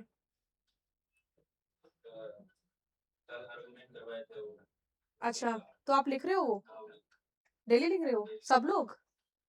ओके, तो आपने अभी सीएसई दिया था, तो फिर अब क्या? So you are thinking about this CAPF? तो क्या जानते हो आप सीएपी के बारे में? मतलब आपको पेपर 1 का सिलेबस तो पता ही होगा कि पेपर 1 का सिलेबस ऑलमोस्ट सिमिलर होता है सीएसई की तरह, बट पेपर 2 के बारे में आपको आइडिया कम होगा। जैसे आपने अभी सीएसई की प्रिपरेशन करी होगी तो you are done with geography, history, political science या करंट अफेयर। करंट अफेयर आपने कहाँ तक पढ़े हैं अभी? कहाँ तक? अप्रैल तक पढ़ने हैं। ठीक है, 1 महीना। क्या हुआ? वो मैं बोल रहा था इसके लिए मैं एसपीडी फॉलो कर रहा था अभी। अच्छा, इसके लिए ओके। तो आपने पेपर 2 के लिए कुछ स्टार्ट किया है अभी? कुछ भी स्टार्ट नहीं किया? आपने किया है। आप अंतिम पक्ष की सीरीज देख रहे हो। ठीक है, तो पेपर पेपर 1 का तो सिलेबस अपने जीएस जैसा ही होता है, जैसे सीएस में होता है। बस इसमें क्या होता है, थोड़ा आपको डिफेंस का पोर्शन पढ़ना पड़ेगा और क्वेश्चंस जैसे सीएससी में आते हैं ना, इस साल कॉम्प्लिकेटेड क्वेश्चंस आए थे, उस तरह के कॉम्प्लिकेटेड क्वेश्चन कम देखे जाएंगे। बट आपको सबसे पहले ये सीखना है कि जो सीएससी का पेपर आया था ना, उसका पैटर्न देख लेना बहुत अच्छे से, क्योंकि लास्ट टाइम भी ऐसा हुआ जब पैटर्न चेंज हुआ था ना, तो कुछ क्वेश्चंस उस पैटर्न में से आए थे इस वाले पेपर में। तो सबसे पहले आपको क्या काम करना है, जो पेपर 1 का पैटर्न है ना, वो आपको बहुत अच्छे से देखना है। किसके लिए? सीएपीएफ के लिए। और सोचना है कि आप किस तरह से क्वेश्चन वहां जैसे सॉल्व किया था, वहां यहाँ पर कैसे सॉल्व कर पाओगे उन्हें। तो पैटर्न देख लेना। वहां का आपको देखना है कि क्या अलग पैटर्न, कितनी बार आपने दिए हैं अटेम्प्ट्स, मतलब अगर आपने 2 बार भी दिए, still you will see the change कि उस वाले पेपर में क्या डिफरेंस था और इस वाले पेपर में क्या डिफरेंस था। बहुत ज्यादा डिफरेंस था। तो आपको बस यही देखना है इसमें कि पैटर्न जो चेंज हुआ था उसमें आप क्या कर सकते हो, करंट अफेयर क्वेश्चंस किस तरह से आए थे। इसमें साइंस का थोड़ा ज्यादा रोल होता है, डायरेक्ट क्वेश्चन आते हैं साइंस के, जो आप ज्योग्राफी सॉरी जो बायोलॉजी पढ़ते हो, फिजिक्स पढ़ते हो, केमिस्ट्री पढ़ते हो, डायरेक्टली क्वेश्चन वहां से आते हैं। तो आपको साइंस में थोड़ा अलग से फोकस करना पड़ेगा पेपर 1 के लिए। और करंट अफेयर आपको थोड़े डिफेंस साइड से, वैसे डिफेंस साइड से इतने कम क्वेश्चन आ रहे हैं अभी, बट आपको वहां भी देखना पड़ेगा। ओके ओके, तो पेपर 2 पे आते हैं। पेपर 2 में आपका, अगर आपने सीएससी के लिए प्रिपेयर भी किया है, तो मेंस उसका अलग होता है as compare to this paper. Mains comprehensive होता है। ओके, मेंस हमारा क्या होता है, कॉम्प्रिहेंसिव होता है। जैसे हमें एक सब्जेक्ट को बहुत ही डिटेल में करना होता है, GS1, GS2, GS3। इसमें क्या होता है कि ये पूरा पेपर एक ही सब्जेक्ट पे होता है, मतलब मल्टीपल टॉपिक होते हैं, social, economic and political topics इसमें आते हैं, एंड फिलोसफिकल एसेज भी आते हैं। तो हमारे पास क्या होता है कि सबसे पहले आते हैं, कितने ऐसे आते हैं, 6 एसेस, जिसको आप हिंदी इंग्लिश दोनों में लिख सकते हो। 6 एसेस आएंगे। 6 में से आपको कितने करने हैं, 4 करने हैं। एक ऐसे होता है कितने नंबर का, एक ऐसे होता है हमारा, एक ऐसे होता है 20 नंबर का। तो यहाँ पर ही आपके कितने नंबर हो गए, 80 मार्क्स आपके यहाँ पर ही हो गए। एक ऐसे 20 मार्क्स, आपको 4 करने हैं तो 80 मार्क्स। सबसे इंपॉर्टेंट बात ये होती है यहाँ पर, आपको जैसे हम सीएससी में करते हैं, ऐसे चूज करना होता है हमें, वहां पर यहाँ पर भी आपको ऐसे चूज करना पड़ेगा। अगर आप ऐसे अच्छा चूज नहीं करोगे, आपको समझ ही नहीं आ रहा है एंड यू स्टार्ट राइटिंग, फिर दिक्कत हो जाएगी। तो आपको सबसे पहले ये देखना है कि आपको लिखना किस टॉपिक के ऊपर है। पेपर आपका होगा 3 घंटे का। टेक टाइम, 10 मिनट लो, सोचो कि किस ऐसे पे आपको लिखना है, क्योंकि आपका जो इनिशियल पोर्शन ही होगा वो डिसाइड करेगा कि आपके नंबर कैसे आएंगे। होता है सब ये कि आपका पेपर पीछे से भी स्टार्ट होता है, मतलब पीछे से भी चेक होता है, कभी ग्रामर वो पहले चेक करते हैं, कभी ऐसा होता है कि वो इनिशियल पोर्शन जल्दी चेक करते हैं या पहले चेक करते हैं। तो आपको दोनों साइड से प्रिपेयर रहना पड़ेगा। सबसे पहले ऐसे चूज वेरी कैलकुलेटिवली कि कौन सा ऐसे आपको करना है। ठीक है, आपने 4 ऐसे चूज कर लिए। उसके बाद हमारा आता है आर्ग्यूमेंट राइटिंग। आर्ग्यूमेंट राइटिंग में आपके पास कोई ऑप्शन नहीं होता, जो 2 आर्ग्यूमेंट आपको दी जाएगी वही आपको वहां पर लिखनी है। आपके पास फिर होती है रिपोर्ट राइटिंग। रिपोर्ट राइटिंग में भी कोई ऑप्शन नहीं होता, 2 रिपोर्ट होगी। बेसिकली करंट अफेयर्स के ऊपर ही होती है, जो अभी मिडिल ईस्ट में चल रहा है। जियो पॉलिटिकल भी हो सकता है, सोशल भी हो सकता है, और पॉलिटिकल भी हो सकता है वो टॉपिक। तो किसी के ऊपर भी रिपोर्ट राइटिंग आ सकती है, पर वो आएगी करंट पे। एक साल में जितने भी इवेंट हुए हैं उसके ऊपर आपकी रिपोर्ट आ सकती है, या ऐसा कोई कन्वेंशनल टॉपिक होगा जो कि 3-4 साल से चल रहा है, तो उसके ऊपर भी आ सकती है। तो आपको, आपके पास क्या हुए, 4 ऐसे हो गए, 4 ऐसे, 2 argument writing and 2 report writing. ये 80 मार्क्स ही होते हैं। ये 2, ये 40 मार्क्स के, और ये होंगे आपके 20 मार्क्स के। ठीक है, तो आपका मेजॉरिटी ऑफ पोर्शन ये वाला ही होता है, और सबसे ज्यादा टाइम लगता है इस पोर्शन में। अब आपको ध्यान क्या रखना है, 4 ऐसे होंगे हमारे पास, हर एक ऐसे को आपको देने हैं 15 मिनट, 15 या 20 मिनट। इसका मतलब ये है कि आपको ऐसे वाला पोर्शन 1 घंटे में करने की ट्राई करना है। तो उसके लिए स्पीड होनी चाहिए आपके पास। 1-1 घंटे में अपने पूरे पेपर को सेग्रीगेट करना है। जैसे ऐसे, आर्ग्यूमेंट एंड रिपोर्ट राइटिंग, इसके लिए 1 आवर, इसके लिए होगा 1 आवर। प्रेसी कॉम्प्रिहेंशन, इसके लिए कितना, सॉरी ओके, ऐसे के लिए 1 घंटा, आर्ग्यूमेंट एंड रिपोर्ट के लिए 1 घंटा, और ये वाला पोर्शन होगा इसके लिए 1 घंटा। तो 3 घंटे हो गए। आपको सबसे ज्यादा स्पीड का ध्यान रखना है अपने फर्स्ट वाले पोर्शन में। क्योंकि कभी-कभी क्या होता है कि 1 घंटे से ज़्यादा टाइम लग जाता है, हमें सोचना भी, माइंड मैप भी प्रिपेयर करना है, फिर हमें रफ भी सोचना है कि किस तरह से आगे हमें लिखना है, तो इसमें ज़्यादा टाइम लग जाता है। 1 घंटे से ज़्यादा मतलब 1 घंटा 20 मिनट भी लग जाता है। जब 1 घंटा 20 मिनट आपके एक पोर्शन में लग रहा है, तो फिर आगे वाले पोर्शन में आपको होगी दिक्कत। तो आपको यही ध्यान रखना है, जब भी आप अभी प्रैक्टिस करोगे, तो आपको यही ध्यान रखना है कि हमारा जो फर्स्ट पोर्शन है, वो 1 घंटे के अंडर या 1 घंटे 10 मिनट में पूरा हो जाना चाहिए। उसमें ऐसा नहीं है आपको बहुत फैंसी चीज़ें लिखनी है, बट आपको 3 पेज तो लिखने ही लिखने हैं। खुला-खुला लिखो, डेटा डालो, फैक्ट्स डालो, प्रोग्राम्स डालो, स्कीम्स डालो, 3 पेजेज़ आपको लिखने हैं एक एसे के लिए। तो आपको 3 ही शीट मिलती है वहाँ पर, तीनों शीट आपको वो फिल करनी है। गैप अगर रहता है तो अपनी राइटिंग देख लो किस तरह की आपकी छोटी राइटिंग है, तो उसे थोड़ा बड़ा करो ताकि आपके पेजेज़ भर जाए। कोई वहाँ पर आपके वर्ड्स नहीं काउंट कर रहा। You have to fill the pages 3 pages. Argument में भी एक आर्ग्यूमेंट 20 नंबर की होती है, सेम 3 पेजेस। आर्ग्यूमेंट में इंट्रोडक्शन, बहुत डिसेंट इंट्रोडक्शन लिखना है आपको, एंड फॉर एंड अगेंस्ट में नंबर ऑफ आर्ग्यूमेंट सेम होने चाहिए with examples, and then conclusion. 3 pages. Report writing में 2-2 पेजेस। अपर फॉर्मेट और लोअर फॉर्मेट नहीं भूलना। अपर फॉर्मेट में होता है जैसे x Y Z ABC date, and last में sources PIB, ministry of home affairs and all. सबसे इजी पोर्शन होता है इस पेपर का प्रेसियन कॉम्प्रीहेंशन। मतलब आप कुछ भी लिख के आ जाओगे, still you will get the number. तो बेटर है इस पोर्शन को आपको बिल्कुल भी नहीं छोड़ना। कौन सा वाला? प्रेसी एंड कॉम्प्रीहेंशन। प्रेसी होता है हमारा 15 नंबर का, कॉम्प्रीहेंशन होता है हमारा 20 नंबर का। प्रेसी में आपको वो 8 से 9 नंबर मिल जाते हैं, कॉम्प्रीहेंशन में आपको मिल जाते हैं 12 से 13 number. So this is very easy portion. तो प्रेसी एंड कॉम्प्रीहेंशन आपको बिल्कुल भी नहीं छोड़ना। आप कोई और पोर्शन अगर आपको नहीं आ रहा, यू कैन लीव ऐसे, बट प्रेसी और कॉम्प्रीहेंशन बिल्कुल भी नहीं। उसके बाद आता है ग्रामर वाला पोर्शन 25 नंबर का।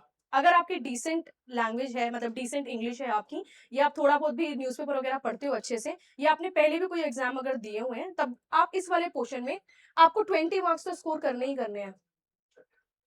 क्योंकि हो जाते हैं, ग्रामेटिक मिस्टेक होगी तो 5 नंबर 6 नंबर कट जाते हैं, बट ऐसा नहीं है कि आपको 10-11 नंबर ही आ रहे हैं इस पोर्शन में। 10-11 नंबर आ रहे हैं, अगर उस एग्जामिनर ने आपका पेपर पीछे से चेक कर लिया, तो you will get to know कि your grammar is weak, and when your grammar is weak, then what are you writing in essay, argument and report?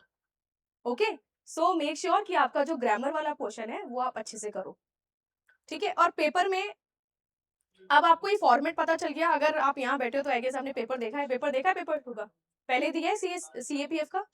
अच्छा, दिया हुआ है, फिर क्यों सुन रहे हो? जब आप लोगों ने दिया हुआ है तो फिर पता ही हो आपको, ये फॉर्मेट में बिना बात नहीं बताई। कितनी बार दिया है? 1 बार दिया है, तो आप लोगों ने पेपर तो देखा हुआ है। तो पेपर देखा हुआ है तो डाउट किया है?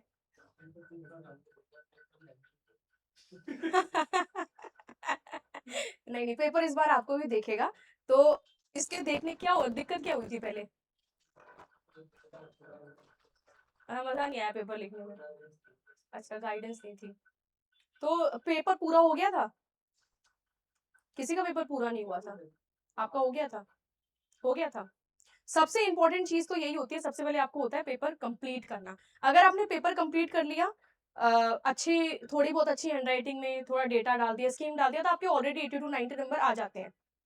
80 टू 90 नंबर लाना is not difficult thing. Difficult होता है 105 1010 लाना, वो एक्सेप्शनल जिन्होंने लिखा है उन्हें मिल जाते हैं। ऐसा नहीं कि नहीं मिलते, पेपर इसमें भी मार्क्स आते हैं, 100 प्लस भी आते हैं, बट आपको उसके लिए बहुत अच्छी स्पीड होनी चाहिए। आपने मतलब ग्रामेटिक मिस्टेक ना हो, स्पेलिंग मिस्टेक ना हो, आपको स्पेलिंग मिस्टेक्स भी नहीं करनी वहां पर। एग्जामिनर अगर वो पूरा सेंटेंस नहीं पढ़ रहा, but still he will check your core spellings. Bureaucracy गलत लिख दिया, रीइंटीग्रेशन गलत लिख दिया, डिटरेंस की स्पेलिंग बहुत लोग गलत लिखते हैं, इंटरनल सिक्योरिटी गलत लिख दिया, जुडिशरी गलत लिख दिया, तो फिर ये एक्सेप्टेबल नहीं है। अगर आपने गलत लिख दिया तो फिर नंबर गए। तो आपको एक तो कोर स्पेलिंग्स गलत नहीं करनी, और ट्राई करना है कि पेपर आप पूरा करो, कैसे भी पूरा करो। अभी प्रैक्टिस करो। प्रैक्टिस करने का यही है, टेस्ट दो जितना हो सकता है, टेस्ट दो। आप वीकली टेस्ट दो, कैसे भी ज्वाइन करके ना ज्वाइन करके, ऑनलाइन आजकल सब कुछ अवेलेबल है, सो गिव टेस्ट। और उसे अपना बस सबसे पहले तो ये देखो कि आप कंप्लीट कर पा रहे हो नहीं कर पा रहे 3 घंटे में, क्योंकि paper 2 is all about timing your speed. उसके बाद आपको क्या देखना है इसमें कि आप लिख क्या रहे हो। जब आप पेपर देखो ना, क्वेश्चन को आपको इंटरप्रेट करना है, क्यों बोल क्या रहा है, ऐसा नहीं है कि कुछ और। अब हमने आज कल जो अंतिम पक्का टॉपिक था, इट वाज अबाउट कि सोशल मीडिया कैसे हमारा ये डेमोक्रेटिक डिस्कोर्स चेंज कर रही है। You should know the meaning of discourse. अगर आपको डिस्कोर्स का मतलब नहीं पता वहां पर तो लीव इट। अगर आप नहीं छोड़ोगे तो फिर वो गलत हो जाएगा, पूरा टॉपिक ही गलत हो जाएगा। इसलिए you should know the meaning of each and every word. Okay, तो ये आपको ध्यान रखना है इसमें। पेपर कंप्लीट करने के बाद क्या आपको क्या प्रॉब्लम आती है? और कोई प्रॉब्लम आती है? ऐसे राइटिंग का फॉर्मेट क्या अभी कैसे लिखते हो आप? हाँ, ओके, पूरा हो जाता है 3 पेजेस में?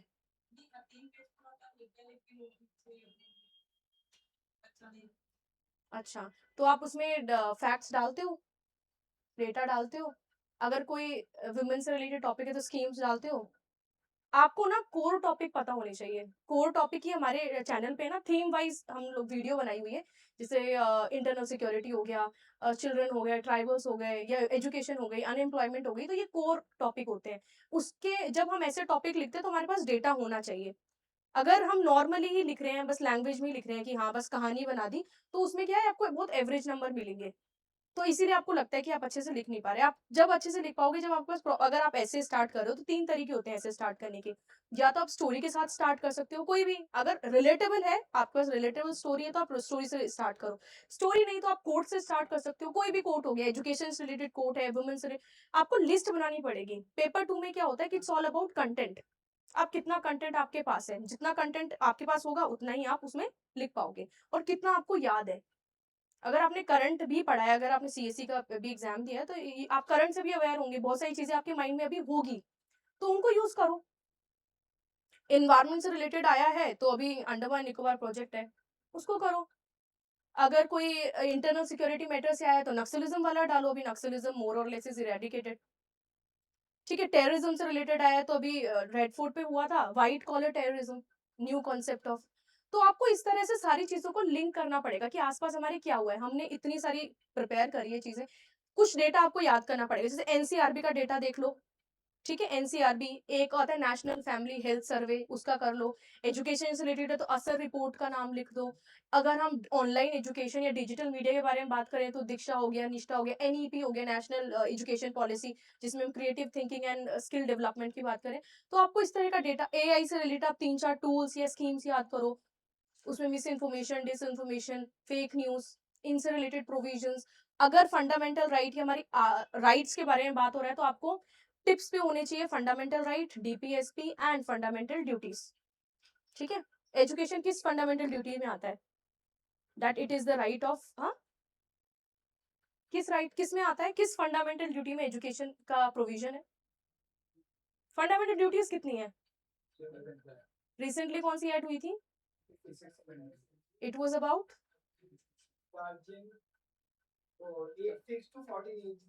कौन सा था आर्टिकल, कौन सा था? 20, its fundamental. 51 clause A and sub clause के। ठीक है, तो आपको इस तरह से करना है। ठीक है, तो याद रखना। और क्या डाउट है आपको? कोई डाउट है तो fundamental right, DPSP and fundamental duties आपको बहुत अच्छे से याद होनी चाहिए। कहीं भी अगर आपको जरूरत हो तो आप इन्हें लिख सकते हो, इन्हें लिखना ही है। अगर इलेक्शन के बारे में आया तो इलेक्टोरल रिफॉर्म्स अगर आया तो आपको 324 लिखना है। ठीक है, वहां पर आपको और प्रोविजंस लिखने हैं, वीवीपैट कब आया था, ईवीएम कब आया था, कुछ फैक्ट्स तो याद करने पड़ेंगे। अभी कुछ दिन पहले हमने पढ़ा था, it was about capital punishment और क्रिमिनल जस्टिस सिस्टम के बारे में। नेगेटिव पनिशमेंट क्यों दी जानी चाहिए, रिफॉर्म की डेटा याद करो। किस किस को मेजर पनिशमेंट मिली है, क्यों मिली है, और किस किस को रिफॉर्म में डाला गया था, क्यों डाला गया था। तो आपको सेलेक्टिवली कुछ टॉपिक चूज करने पड़ेंगे।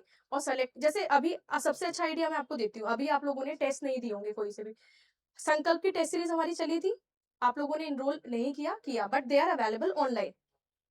उन टेस्ट सीरीज को फोटोकॉपी कराओ उनकी, उनको प्रैक्टिस करो। जो कंटेंट है ना उसको देख कर लिखो, कैसे भी लिखो, उससे रिलेटेड कंटेंट उस पेज में ही लिखो, क्योंकि उसमें सारे टॉपिक कवर्ड है, सारे के सारे। तो उन टॉपिक्स को लिखो और उसके ब्रांचेस बनाओ कि इसका इससे रिलेटेड करंट क्या था, इसका डेटा क्या था, इसमें कौन कौन सी स्कीम थी, प्रोग्राम थे। तो उस पेपर को आप करके देखो। 3-4 पेपर होंगे, करना उन्हें। ठीक है, देन आपकी प्रैक्टिस हो जाएगी पेपर 2 की। और कोई डाउट? क्या? जिसके तो प्रीवियस ईयर 1 कर लो पर अच्छे से, जितने भी प्रीवियस ईयर्स के हो। हाँ, रिपीट नहीं हुए पर उसके आसपास की चीजें आपको मिल जाएगी। एक तो लिस्ट आएगी, नेट पे डाल देना list of important phrases of 10 मतलब 100 के आसपास आप पढ़ लो। 100 के आसपास पढ़ लोगे तो आपका कवर अप हो जाएगा, और जो आने होंगे तो कहीं से भी आएंगे फिर तो आप पर वो कर लेना उस, क्योंकि एक फ्रेजल वर्ब के सेंटेंस बनाने में 2 नंबर है। तो जितना, हाँ, प्रीवियस ईयर करने हैं प्लस जो आप लिस्ट डाउनलोड करोगे उसे आपको पढ़ना है अच्छे से। ठीक है, और कुछ पूछना है? कुछ पूछ ग्रामर के लिए प्रीवियस ईयर करो, और कोई भी ग्रामर की बुक अगर आपके पास है तो आप उससे रिवाइज कर लेना, क्योंकि बेसिक ग्रामर आती है, नाउन प्रोनाउन कंजक्शन ये सब आता है। कोई भी किसी भी ग्रामर बुक से आप करोगे तो वो हेल्पफुल होगी, और प्रीवियस वन तो आपको करनी है। Thank you ma'am. ये आपको फॉर्मेट समझ में आ गया होगा मोटा मोटा, ठीक है, यही है बस।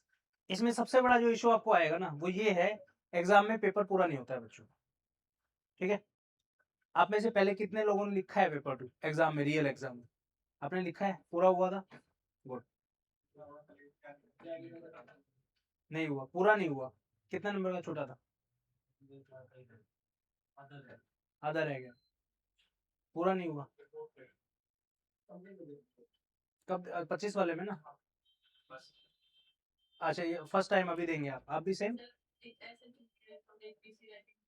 ठीक है। ये इशू, या तो पेपर पूरा हुआ होगा तो वो लेवल की क्वालिटी आप शायद नहीं लिख पाए होंगे जो एक्सपेक्टेड है। 100 नंबर तक पहुंचना इज नॉट इजी, राइट। तो दो ही चीजें हैं, या तो आपका पेपर पूरा नहीं होगा, अगर हो जाएगा तो क्वालिटी आप शायद उस लेवल की नहीं लिख पाएंगे। रीजन भी, पहला है लैक ऑफ प्रैक्टिस, दूसरा है आपका नॉलेज। ऑब्वियसली सीएससी में आप मेंस करते हैं, बहुत सारी चीजें करते हैं, हेल्प आपकी होगी उसमें, नो डाउट। आप, मैं ये भी कह रहा हूँ कि बिना तैयारी के पेपर 2 में जाके बैठ जाओ, अटेम्प्ट आप कर दोगे चीजों को, लेकिन अटेम्प्ट करना is not the only thing. आपको मार्क्स भी तो लाने हैं, तो तभी आएंगे जब आप अच्छा कंटेंट लिख के आएंगे, पूरा पेपर करके, ठीक है। ये अलग अलग चीजें हैं, ऐसे वगैरह आप इजिली लिख सकते हो, कोई बड़ी बात नहीं है। आपके साथ चैनल में आएगा कि 300 वर्ड में क्या क्या कैसे लिखे उसको, क्योंकि आप 1200 वर्ड में लिखते हैं, ठीक है। तो 300 वर्ड में इंट्रो भी बहुत अच्छा हो जाए, आप इंट्रो में शायद भर दोगे पूरा 3 पन्ने, सीएससी के स्टूडेंट जो है, ठीक है। तो इंट्रोडक्शन 3 से 4 लाइन में कैसे लिखना है, फिर आपके पैराग्राफ 1 2 3 4 कंक्लूजन, तो वो मतलब काफी कंप्रेस करना आपको पड़ेगा, वो तभी पॉसिबल है जब आप धीरे धीरे प्रैक्टिस कर रहे हैं, ठीक है। देन आपका आर्ग्यूमेंट है, सिंपल एक टॉपिक होगा, इंट्रोडक्शन दो, उसके बारे में बताओ, देन आपका 4-5 पॉइंट फेवर में लिखो, 4-5 पॉइंट अपोजिट में, खत्म, ठीक है। वैसा ही है, ये भी आपका प्रैक्टिस के साथ होगा। उसके बाद रिपोर्ट है आपके करंट अफेयर में, ये तीनों जो टॉपिक हैं आपके, this 3 topic, it is all related to current affair. CPF exam की पेपर 2 की अच्छी बात यही है कि आप करंट अफेयर अगर आपका अच्छा है, आपने करंट अफेयर अगर थोरोली पढ़े हैं, सीएससी के लिए पढ़े हो, किसी के लिए पढ़े हो, तो आपको दिक्कत नहीं आएगी, क्योंकि डायरेक्ट आपके टॉपिक न्यूज से ही आएंगे, ठीक है। तो ये तीनों बनते हैं आपके 140 मार्क्स के, ठीक है। अब ये चीजें अगर आपने अच्छे से की हैं, आप अच्छे से पेपर में लिख के आ रहे हो, तो मार्क्स अच्छे मिलेंगे। फिर आती है आपकी राइटिंग की बात, ठीक है। सिंपल हैक अगर आपको बताऊं, अगर आपको सिर्फ 90 नंबर लाने हैं ना पेपर में, 3 चीजें चाहिए सिर्फ, कोई नहीं बताएगा आपको, मैं बता रहा हूँ। सिर्फ 3 चीजें, पहला है जितने पेज दिए हैं उतने पेज भर दो, ठीक है। ऐसे के अंदर 3 पेज मिलते हैं, काउंटर आर्गुमेंट के लिए 3 पेज मिलते हैं, रिपोर्ट राइटिंग के लिए 2 पेज मिलते हैं। प्लीज मेक श्योर हर ऐसे के अंदर, चारों ऐसों में 3-3 पेज पूरा भर के आए आप एंड तक, फर्स्ट थिंग, ठीक है। सेम काउंटर आर्गुमेंट में 3 पेज भर दो, रिपोर्ट राइटिंग के पीछे तक पूरे 3 पेज भर दीजिए, ठीक है। वो कैसे भरे जाएंगे, कई बच्चों की आदत होती है एक ही लाइन में 6-7 वर्ड लिख देते, नहीं, 5 वर्ड, 4 वर्ड लिखने, जब सेंटेंस वो वर्ड थोड़ा सा बड़ा हो एक लाइन के अंदर, ठीक है। लाइन के बीच में थोड़ा सा गैप, ऐसा भी नहीं कि विजिबल है उसमें 2 लाइन और आ जाएंगी, कई बच्चे करते हैं ऐसा, दिखाऊंगा पूरे पेज में 7-8 ही लाइन लिख रहे हैं, जबकि एक आइडियल पेज में 12 से 13 लाइन लिखनी होती है, ठीक है। तो ऐसे कॉपी, मैम ऐसी कॉपी है कोई अपने पास जिसमें किसी बच्चे ने 7-8 ही लाइन लिखी है पूरे पेज में, बहुत ज्यादा खुला खुला लिख दिया हो, ठीक है। एक आइडियल कॉपी और दिखाना कोई, जिसमें ठीक ठाक सी मतलब 12-13 लाइनें हो और लगे कि हाँ ठीक लिखा है बच्चे, ठीक है। तो ऐसी बहुत सारे वो होती है, तो ये कैसे होगा, आपका प्रैक्टिस से होगा, ठीक है। देन आता है आपका प्रेशर राइटिंग, आपका अटेम्प्ट करने का तरीका भी बहुत मैटर करता है एग्जाम में, हाँ जी। अब जैसे एक बच्चे की कॉपी है, ठीक है, इस बच्चे ने ना तो बहुत इतना ज्यादा खुला, नहीं खाली वैसा नहीं चाहिए, ऐसा चाहिए जिसके बीच में गैप ज्यादा रखा हो, नहीं ये तो ठीक है मैम, वैसे वाले बच्चे की चाहिए जिसने, वो ठीक है, हाँ लाइनों के बीच में ज्यादा गैप हो, ठीक है। अब जैसे इस बच्चे ने लिखा है अब एक चीज नोट करो, इसके ना जनरल जो वर्ड हैं आपके, ठीक है, उन वर्ड से ना इसका साइज जो है वर्ड्स का थोड़ा सा बड़ा है। अब आप बुक भी पढ़ते हैं, टेक्स्ट भी बुक में देखा होगा आपने, काफी कंपेरेटिवली छोटा साइज होता है। इस बच्चे ने क्या किया, ये जो है इसकी विड्थ थोड़ी सी बड़ी है, ठीक है, उससे क्या होगा, आपका जितना अल्फाबेट का साइज बड़ा होगा पेज जल्दी भरेगा, एफर्ट कम डालना पड़ेगा। तो सेम चीज है। अब इस बच्चे ने देखो पूरा लास्ट तक लिखा है। कई बच्चे ऐसे करते हैं, ये लास्ट की 2 लाइन की जगह छोड़ दी यहाँ पे, ठीक है, यहाँ पे ऐसे ऊपर से टॉपिक के नीचे की 2 लाइन की जगह छोड़ दी, ठीक है, उसके बाद दूसरा पेज है, यहाँ की 2 लाइन की जगह छोड़ दी और ऐसे को यहाँ पे एंड कर दिया। एग्जामिनर बेवकूफ नहीं है, उसको पता है, दिख रहा है भाई सामने सीधा सीधा कि आपने 2 लाइन यहाँ जगह छोड़ी, 2 यहाँ छोड़ दी और आधा ये छोड़ दिया, एक पेज ही छोड़ दिया पूरा, तो नंबर नहीं मिलेंगे। ठीक है, अब जैसे इस बच्चे को 10 नंबर मिले हैं, 10 marks is a very good score. अगर आप देखेंगे ऐसे के अंदर 10 नंबर आपके आ रहे हैं, 10 10 10 10 40 नंबर ये हो गए आपके, 20 नंबर ग्रामर में लेके आओ, कितना हुआ 60। उसके अलावा क्या बचा, काउंटर आर्गुमेंट, सेम इसी उसमें लिखेगा काउंटर आर्गुमेंट, 20 नंबर का होता है, 10 10 वहां जोड़ लो, कितना हुआ 80। रिपोर्ट राइटिंग 20 नंबर की होती है, 5 नंबर एवरेज है, कोई ज्यादा नहीं है, 10 नंबर वो हो गए 90। प्रेसे राइटिंग बच गया, कॉम्प्रिहेंशन बच गया, 35 नंबर के आते हैं वो भी। अब एवरेज अगर आप 8 नंबर भी लेके चलो तो ओवरऑल स्कोर 100 तक बहुत प्यार से आप पहुंच सकते हो, कोई बड़ी बात नहीं। ठीक है, तो ये चीज है। लास्ट में आता है ग्रामर। ग्रामर के अंदर ना कुछ कुछ चीजें हैं जो डायरेक्टली आपसे पूछी जाती है, ठीक है, फिक्स है। 5 आपके वो आएंगे, क्या बोलते हैं उनको, मैम क्या आते हैं 5 क्वेश्चन जो 2 2 नंबर वाले हैं, फ्रेजल वर्ब, हाँ सॉरी, ठीक है, फ्रेजल वर्ब आएंगे, वो गिने चुने हैं कुछ, ठीक है, मैं एक लिस्ट रेडी करके आप सब लोगों को प्रोवाइड कर दूंगा टेलीग्राम पे, तो वहां से आप डाउनलोड करके उनको प्रैक्टिस करके चले जाना, ठीक है। उसके बाद पहले जो 10 क्वेश्चन आते हैं वो मिक्स आएंगे, एक एक्टिव पैसिव का क्वेश्चन दे दिया, ठीक है, एक क्वेश्चन टैग का दे दिया, एक नरेशन का दे दिया, एक किसी और चीज का दे दिया, फिलिंग इन द ब्लैंक्स का दे दिया, आर्टिकल भरवा लेंगे, इस तरीके के क्वेश्चन आते हैं, ठीक है। तो ये मार्क्स ऐसे हैं जो आप अगर आप स्कोर करो 100 से ऊपर जाने का सबसे बेस्ट वे है कि ग्रामर में 20-22 नंबर लेके आओ। बच्चे क्या गलती करते हैं, अरे यार ग्रामर कौन पढ़ेगा, ठीक है मैं और जगह एफर्ट डाल लूंगा, ग्रामर में नंबर ला रहे हैं 6 से 8, तो आप जो समझ रहे हो, एक बच्चा 8 नंबर ला रहा है, एक बच्चा 22 तक जा रहा है, 14 मार्क्स का जो गैप क्रिएट होगा, आप सोचो वो कितना भी अच्छा लिख ले, कितना भी स्कोर कर ले, अल्टीमेटली तो कम ही रहेगा ना उससे। ये बच्चा एवरेज भी लिखेगा तो भी आगे पहुंच जाएगा, ठीक है, तो ये चीज है। देन आती है आपकी कुछ एडवांटेजेस जो सीएससी के एस्पिरेंट है उनकी। पहली एडवांटेज आपके हाथ में है कि आप हार्ड वर्किंग बहुत हो। अगर मैं किसी सीएससी के बच्चे को कहूँ कि भाई तेरा सिलेक्शन हो जाएगा तो डेली के 12 घंटे पढ़ ले, तो वो 14 घंटे पढ़ने को रेडी, सच कह रहा हूँ मैं। हमारे बच्चे हैं जो सीएपीए वाले, भाई 8 घंटे पढ़ने, अरे सर 8 घंटे कैसे पढ़ पाऊंगा सर, नहीं हो पाएगा सर, बहुत थक जाता हूँ सर, समझ रहे हो। तो ये चीज आपकी बहुत अच्छी है। फिर आपका इन डेप्थ स्टडी, आपने जो भी चीज पढ़ाई करी है ये देख के नहीं पढ़ाई करी कि मुझे एग्जाम क्लियर करना है, ये देख के किए कि भाई एग्जाम क्लियर करना तो है ही, लेकिन नॉलेज भी लेनी है। आपने पॉलिटी लक्ष्मीकांत 10 बार पढ़ी होगी, हमारे वाले बच्चे नहीं पढ़ते जो सीएपीएफ सीडीएस की तैयारी करते हैं, ठीक है। फिर आपको कोई भी चीज सिखाई जा रही है अगर, बहुत इजी वे में बहुत जल्दी आप सीख सकते हो चीजों को, ठीक है। इन डेप्थ नॉलेज का बेस है आपका, जितने ज्यादा एग्जाम आप दे रहे हो, जितनी बार मेंस आप लिखे हो या प्रीलिम्स लिखे हो या अलग अलग एग्जाम दे रहे हो, तो उसमें अलग अलग नॉलेज भी तो चाहिए। अब जैसे कोई बच्चा मान लो यूपीएससी की तैयारी कर रहा है, ठीक है, आपने अच्छे से, एक बच्चा वो जो फर्स्ट अटेम्प्ट वाला है, ठीक है, ध्यान देना, कोई बच्चा फर्स्ट अटेम्प्ट दे रहा है यूपीएससी का, ठीक है, एक वही बच्चा है इसको 4 साल हो गए प्रिपरेशन में, वो पीसीएस भी दे रहा है, वो हरियाणा भी दे रहा है, आरएएस भी, एपीएफसी भी सब दे रहा है। तो जितने ज्यादा एग्जाम आप दे रहे हो उतनी नॉलेज का बेस आपका बढ़ रहा है, तो कहीं ना कहीं 5 से 10 क्वेश्चन ऐसे एक्स्ट्रा हिट कर पाओगे आप एग्जाम में, जहां से आपका स्कोर ओवरऑल बढ़ेगा, ठीक है। तो ये अच्छी बात है। ऑलरेडी आपने मेंस लिखा है, ठीक है, आपने प्रिपेयर किया उस चीज के लिए, तो पेपर 2 में काफी हेल्प होगी आपकी, ठीक है। एक बच्चा जो बिल्कुल जो फ्रेशर बच्चा है, ठीक है, जो फर्स्ट टाइम एग्जाम देगा, जैसे आप लोग दे रहे हो, मान लो आपने मेंस की तैयारी नहीं की है, या फिर आपने ये सोचा कि पहले प्रीलिम्स क्लियर करता हूँ उसके बाद मेंस दूंगा, तो आपकी वो प्रैक्टिस नहीं है, तो आपको हाथ कांपेगा पेपर में, अरे मैं क्या लिखूं कैसे लिखूं सोच ही नहीं पा रहा हूँ, मैं तो पेन ही नहीं चल रहा है मेरा, ठीक है। तो ये चीज है। फिर आते हैं कुछ चैलेंजेस, ठीक है, जो आपको आने वाले हैं। पहला चैलेंज तो ये है कि आपको 2-3 एक्स्ट्रा सब्जेक्ट करने हैं, कंप्यूटर आपको करना है अलग से, उसके बाद करंट अफेयर पढ़ना है आपको, साइंस पढ़ना है, तो इनमें थोड़ा एफर्ट हो जाएगा आपका, राइट। फिर आता है आपका टाइम कंस्ट्रेंट, 38 डेज बचे हैं, इसी में करना जो करना। अभी भी आज पता है क्यों नहीं आए ज्यादा बच्चे, बताओ है? नहीं नहीं पढ़ना नहीं है, अभी रिजल्ट नहीं आया है। ठीक है, यही सेशन हम अगर 15 तारीख को रखते, जगह नहीं मिलती आपको यहाँ पे। अभी भी कुछ बच्चे ऐसे जो वेट कर रहे हैं कि यार बस रिजल्ट का क्लियर हो जाए, क्योंकि उनको ये पता है कि अभी बॉर्डर पे है। मान लो कोई 85 नंबर का बच्चा है, उसको तो लग ही रहा है ना कि एग्जाम हो जाएगा, बाय चांस अगर ना हुआ तो फिर क्या ऑप्शन है, फिर या तो अगले साल का सीएससी प्रीलिम्स या फिर सीपीएफ, तो वो बाद में जागेंगे, तो उनके पास और कम दिन का टाइम होगा, ठीक है। उसके बाद है एंजाइटी, सेल्फ डाउट, क्या मैं कर पाऊंगा नहीं कर पाऊंगा, ठीक है। मन में डाउट कि यार पढ़ तो रहा हूँ, पता नहीं क्या हो पाएगा नहीं हो पाएगा, कैसे करूँ क्या करूँ, ठीक है। देन आपका पेपर कंप्लीशन का सबसे बड़ा इशू, पेपर 1 कर लो, कोई ज़्यादा बड़ी बात नहीं। पेपर 2 में सबसे बड़ा चैलेंज ही ये है, पेपर पूरा नहीं होता है, चाहे आपने कितना भी तैयारी की हो, ठीक है। क्योंकि वो एग्ज़ाम जो फॉर्मुलेट किया गया है, वो पैटर्न ही इस हिसाब का है कि 3 घंटे में आप रो दोगे, ठीक है।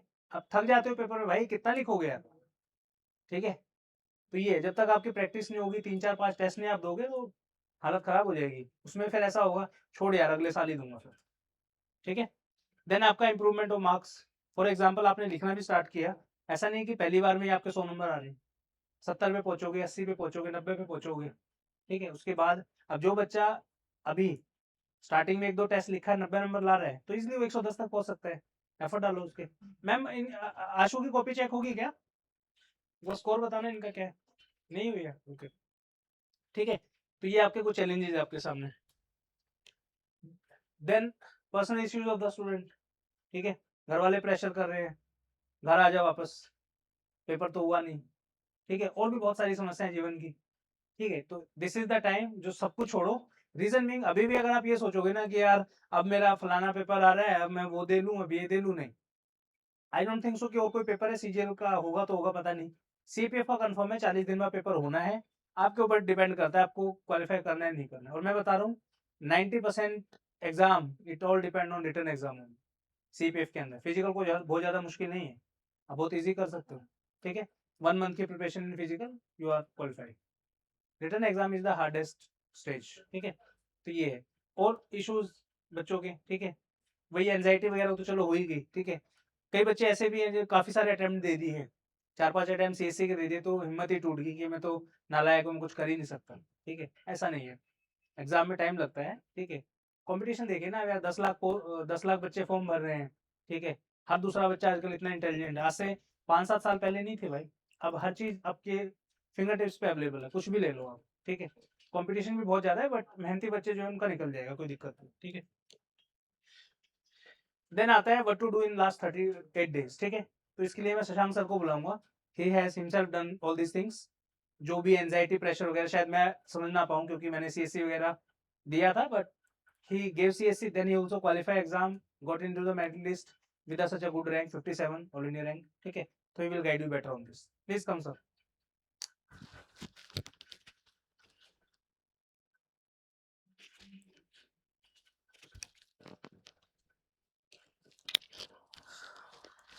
हाय guys, I am Shashank Gaurav. So अभी हमारा टॉपिक ये है कि अब जो सीएससी वाले लोग हैं, जैसे आप सबके सब सीएससी वाले लोग हैं, और हमें देखना है कि अब सीएपीएफ के लिए केवल 40 दिन बचे हैं, तो हम क्या करेंगे। अब देखिए, जैसे हम लोग सीएससी में बात करते हैं कि हमारा जो ऑप्शनल है, हमारा जो एसए है, और हमारा एथिक्स हमें डिजायर्ड रैंक, डिजायर्ड रिजल्ट दिलाता है।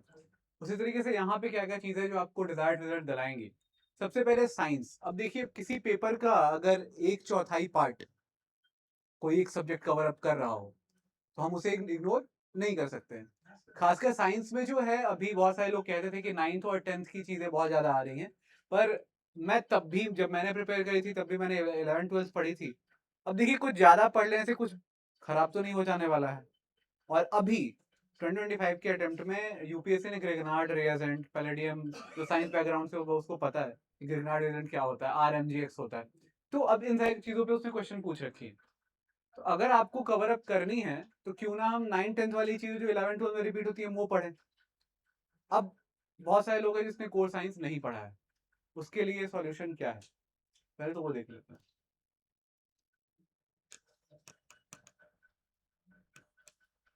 एक तो अपना जो स्टडी फंडा का जो मैराथन आएगा साइंस का, वो आप देखिएगा। But I will tell you कि though it is our own coaching, उसके अलावा भी हम लोग क्या चीजें कर सकते हैं वो बता रहा हूँ। एक तो हमारे स्टडी फंडा की जो मैराथन आएगी, उसे रिवाइज करके उसका फ्रेमवर्क बनाइए कि हम वही टॉपिक पढ़ाएंगे जो चीजें फाइनली नीडेड है, ठीक है। लेकिन इसके अलावा क्या क्या चीजें, अब किसी का कभी बैकग्राउंड ही नहीं रहा साइंस में, वो कॉमर्स वाले स्टूडेंट है, आर्ट्स वाले स्टूडेंट है, और उसने चीजें नहीं कर रखी है, तो वो कैसे कवर अप करेगा। सबसे पहले तो एक अपना मैराथन यहाँ पे कर रहे हैं। फिर किसी भी कोचिंग का जो 11 12 पढ़ाते हैं, सीबीएसई वाले, उनके हम 11th की मैराथन देखेंगे, 12th की मैराथन देखेंगे, तीनों सब्जेक्ट के पीसीबी, ठीक है।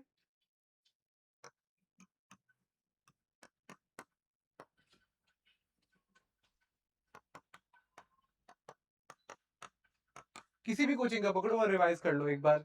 और यहाँ पे क्या होगा ना आपके पास कि अब वो बहुत ही कोर चीजें पढ़ा रहा है, वो रिवीजन आपको इस तरीके से कराने से बच्चों को पढ़ाया जाता है। 11th-12th के बच्चों से ज्यादा ही हमें दिमाग है, इतना तो खुद पे भरोसा रख सकते हैं ना, मानते हैं ना। सो वहां पे जब आप पढ़ने बैठेंगे तो आपको वो चीजें आसान लगेंगी। उस मैराथन को एक बार मूवी की तरह निपटाई जा सकती है, 6-8 घंटे की है, 1 वीक लगेगा। आप ये 11th-12th का तीनों अगर जोड़ेंगे तो 6 मैराथन आएंगी, दोनों तीनों सब्जेक्ट का मिला के, दोनों ईयर्स के मिला के। ये 6 मैराथन्स बहुत ही इजीली कवर अप किए जा सकते हैं इन अ वीक। हर दिन सुबह सुबह उठिए तो 3 घंटे वो पढ़िए। अब शेड्यूल भी साथ साथ करते हैं। ये हमारा एक दिन है।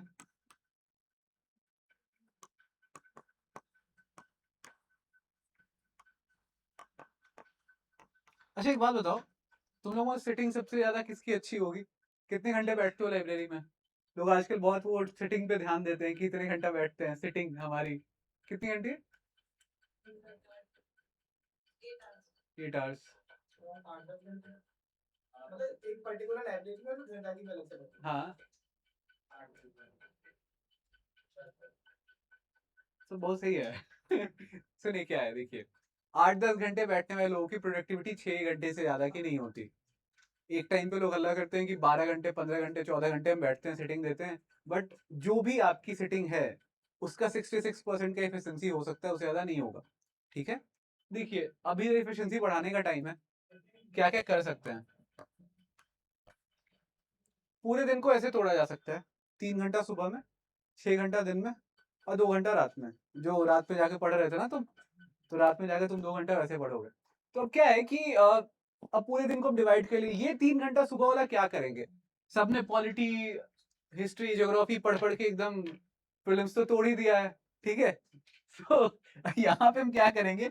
पॉलिटी, इकोनॉमी, ज्योग्राफी, हिस्ट्री, जो भी चीजें हैं इनका रिवीजन करेंगे। हर दिन सुबह उठ के, नींद से उठेंगे तो थोड़ा फ्रेश ही रहेंगे ना, अच्छा ही फील करेंगे ना। तो यहाँ पे बैठ के वो रिवीजन चलेगा हमारा।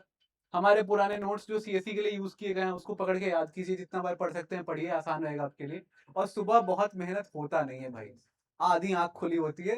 प्रैक्टिकल रहते हैं, ऐसे हल्ला नहीं कर सकते कि हमने, मैं भी ये नहीं कह सकता कि ठीक है रैंक आ गई है, बट मैं तोप नहीं था, ठीक है। रियलिस्टिक रह लेते हैं, क्या किया गया क्या नहीं किया गया उस पर बात करते हैं, और क्या किया जा सकता है।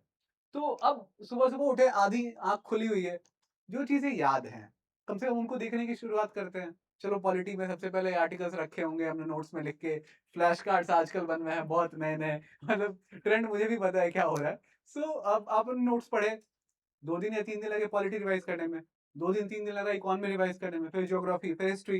हिस्ट्री में लगा 6 दिन, भाई मैं मानता हूँ एंशियंट अलग पढ़ना पड़ता है 2 दिन, ठीक है। तो ये सब चीजें कवर अप किया। जब आप पूरा कवर अप करोगे ना तो आपको 10 दिन लगेगा एक बार रिवाइज करने में अपने कोर सब्जेक्ट्स, ठीक है। कोर सब्जेक्ट रिवाइज करने में 10 दिन लगेगा। जो आपने सीएससी में पढ़ा है उसी को कोर बात कर रहे हैं ना। अब 6 घंटे में क्या करेंगे? ये मैराथन कौन करेगा? मैं तो नहीं आऊंगा आप लोगों के साथ, ठीक है। तो ये मैराथन करने के लिए अगले 6 दिन खुद से प्रॉमिस कीजिए कि साइंस कैसे कवर होगा।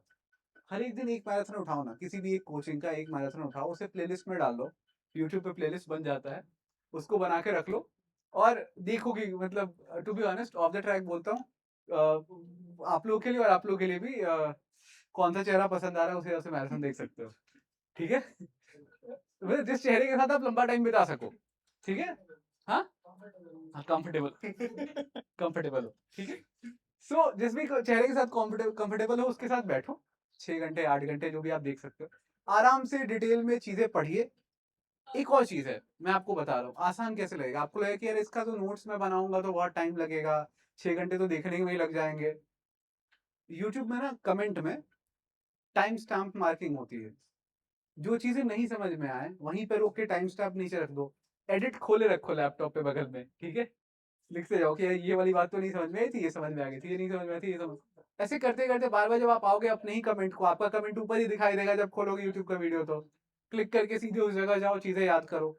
ये इजी प्रोसेस है, क्योंकि नोट्स यहाँ से उस उन वीडियोस का बनाना बहुत मुश्किल काम है। 30 दिन बचे हैं, उसी में नोट्स बनवा देंगे तो फिर पढ़ोगे कब? ठीक है? तो टाइम स्टैम्पिंग करो, चीज़ों को बार-बार रिवाइज़ करने के लिए उसी टाइम स्टैम्प पे जाके क्लिक करो, देखो कि भाई यहाँ से छूट गया था, यहाँ से मेरी फ्यूज़ उड़ गई थी। ठीक है? ये वाला तो कांसेप्ट पता ही नहीं चला था। तो सारे जाके उसको कवर अप करोगे वैसे। 6 दिन लगेंगे 6 मैराथन कंप्लीट करने में। अगर 6 दिन नहीं लग रहे 7 दिन लगेंगे यार, 8 दिन लगेंगे, बट 8 दिन से ज़्यादा नहीं लगेंगे। ठीक है? क्योंकि 8 दिन से ज़्यादा अगर आपने टाइम दिया तो आप परेशान हो रहे हैं खुद में। और साइंस को हौवा मत बनाइए कि नहीं भाई पता नहीं कैसे होगा, पता नहीं कहाँ से आ गया। सबने 11-12 में वो किताबें पढ़ी हैं यार, पूछ उसी से रहा है। लेकिन हाँ, वो रिएक्शन को स्टेटमेंट में कन्वर्ट कर दे रहा है, सब बोले उड़ गया भाई साहब। अरे तुम ऑब्जर्व करो ना, चलो बोल दिया पैलेडियम ऑक्साइड लिख दिया। ये रिएक्शन था किसका? उसका एक नाम था। थर्माइट रिएक्शन, स्मिथ रिएक्शन पे इतना क्वेश्चन पूछ चुका है, वो हम जानते हैं नाम। लेकिन तुम देखो तो भाई Al2O3 का रिएक्शन है। ठीक है? तो वहां तक जाके आपको देखना पड़ेगा। ये 6 घंटे में हम मैराथन्स करेंगे। हमारा मैराथन हो गया, फ्रेमवर्किंग हो गई, उसके बाद इसको पढ़िए, रिवीजन हो जाएगा आपका। फिर 2 घंटे रात के क्या करोगे? फ्री फायर खेलते हो? Battleground? Orange economy? नहीं, I am not promoting that. So क्या है कि अब हम वहाँ पे क्या करेंगे कि रात को बैठेंगे, पेपर 2 का फॉर्डर मटेरियल तैयार करेंगे। मतलब ऐसे दिन गुजरना चाहिए आपका। एक दिन फॉर्डर मटेरियल तैयार करो, पेपर 2 का कोटेशन इकट्ठा करो। देखो मैं शायरी वगैरह करता हूँ तो मैं शायरियाँ लिखता था। ठीक है? कि इस थॉट पे मैं क्या शायरी लिख सकता हूँ। तो मैं इकट्ठा करता था, मैं अपने मतलब डिफरेंट कोटेशंस को एक लिस्ट में कन्वर्ट कर देता था कि ये शायरी इसके लिए, सर्वेश्वर दयाल सक्सेना का लिखो, तुम्हारे माथे उसके बाद मजाज लखनवी का लिखा होगा, तुम्हारे माथे पे आंचल तो ठीक है, वरना इस आंचल का परचम बना लेती तो अच्छा होता। लिखो, मतलब वुमेन एम्पावरमेंट में जाएगा भाई, डेफिनेटली जाएगा, लिख सकते हो। तो मजाज, साहिल लुधियानवी, इन सबको देखो, लिखो, आसान पड़ेगा। देखो बहुत ज्यादा प्रैक्टिकल होके एग्जाम दीजिए, किसी भी टॉपर का, मैं भी इंक्लूडिंग मी। ऐसी कोई बड़ी बात नहीं है। इवन मैं सीएससी भी बता सकता हूँ, सीएससी के मैंने 2 मेंस दे रखे हैं, मैं उसका ही बता दे रहा हूँ आपको। कुछ भी ऐसा अलग नहीं है ना जो हमसे बेहतर कोई टॉपर कर रहा है। मैं आपको बहुत ही रियली की बात बता रहा हूँ, कुछ अलग नहीं। मैं आपको एग्जाम में पढ़ना सिखा सकता हूँ। एग्जाम कैसे निकलेगा उसमें आपका मेहनत 1/5 है। 20% से ज्यादा आप मेहनत कर भी नहीं सकते। बाकी की 80% चीजें बहुत सारी कोइंसिडेंसेस हैं, ब्लेसिंग्स हैं, सिचुएशंस हैं जो आपको शेप कर रही होती हैं। तो मैं आपको पढ़ना सिखा सकता हूँ। ये seminar is all about how to study for this examination, not how to, मतलब क्रैक नहीं, क्रैक वो होता है कि उसमें बहुत सारे फैक्टर्स है भाई। अपना 100% आपका वो पूरे के पूरे सिस्टम का 20% है। ठीक है? मैंने भी हर एग्जाम में एडी चोटी की जोड़ लगा के देख ली। सीएससी में 100 दिन रूम से नहीं निकल के भी देख लिया मेंस के टाइम पे। लेकिन एक बार 3 नंबर से रह गए, एक बार 13 नंबर से रह गए, और यहाँ पे मैं 40 नंबर ऊपर हूँ कट ऑफ से। तो बस 40 नंबर ऊपर हूँ, रैंक 57। मैं बोला कि भगवान, मतलब उधर भी दे सकते थे। होता है ना, मतलब इंसान की चाह है भाई, करते हैं, सोचते हैं ऐसा, तो रियलिस्टिक रहते हैं। कुछ भी ऐसा नया नहीं है जो आप नहीं पढ़े हैं। अगर आप सोचिए, आप सब ग्रेजुएट लोग हैं, अगर आपको 11th-12th की एनसीईआरटी और उसके साइंस से आपको डर लग रहा है, ये गलत बात नहीं है। ये सोचने वाली बात है ना, कि अगर आपको 11th-12th की एनसीईआरटी से डर लगने लगा और आप ग्रेजुएट हैं, कोई पोस्ट ग्रेजुएट भी होगा यहाँ पे, अगर आपको उससे डर लग रहा है, आपको उससे क्वेश्चन नहीं सॉल्व हो रहे हैं, तो गलत है। थोड़ा तो सोचिएगा ना, इसलिए उसको ईजी करने की कोशिश कर रहे हैं। हमारे पुराने मैराथन्स देख लीजिए या नए मैराथन जो आएंगे वो देखिए, वो फ्रेम वर्किंग हो जाएगा आपका, उसका नोट्स बनाइए। उसके दिन सारे मैराथन्स को देखिए, रिवीजन कीजिए, टाइम स्टैम्पिंग कीजिए, आपके लिए वो फिर ईजी हो जाएगी। फिर दूसरी सबसे बड़ी बात क्या बच जाती है? Current affairs. करंट अफेयर्स में 2 तरीके के आते हैं। एक मेनली आपका विजन आईएएस के तरह डिस्क्रिप्टिव वाले, अगर आपको पढ़ने पड़ेंगे, PT65 टिपिकल, वो आपने पढ़ रखा होगा अगर आप सीएससी के लिए इतने सिंसियर इनफ थे तो। उसको एक बार और ब्रश अप कीजिए। उसके अलावा आपको पता है कि वनडे एग्जाम के करंट अफेयर्स भी पूछ लिए जाते हैं कि किस बुक को कौन, किसको पुलित्जर मिला, किसको बुकर प्राइज मिली, ये सब क्वेश्चन भी आते हैं। वो आप एसएससी वाले एग्जाम्स के मैगजीन को अगर ईयरली कोई मिल जाता है, या फिर कोई स्टेट सर्विसेज के मैगजीन उठाइए, आई दृष्टि है, ड्यूटेरिया है, वगैरह वगैरह, उठा के उसको एक बार पढ़ लीजिए। तो वो पढ़ा जा सकता है। अगर आप PT65 पढ़ के बैठे हैं तो वो पढ़ने में आपको 2 से 3 दिन ही लगेगा। ठीक है?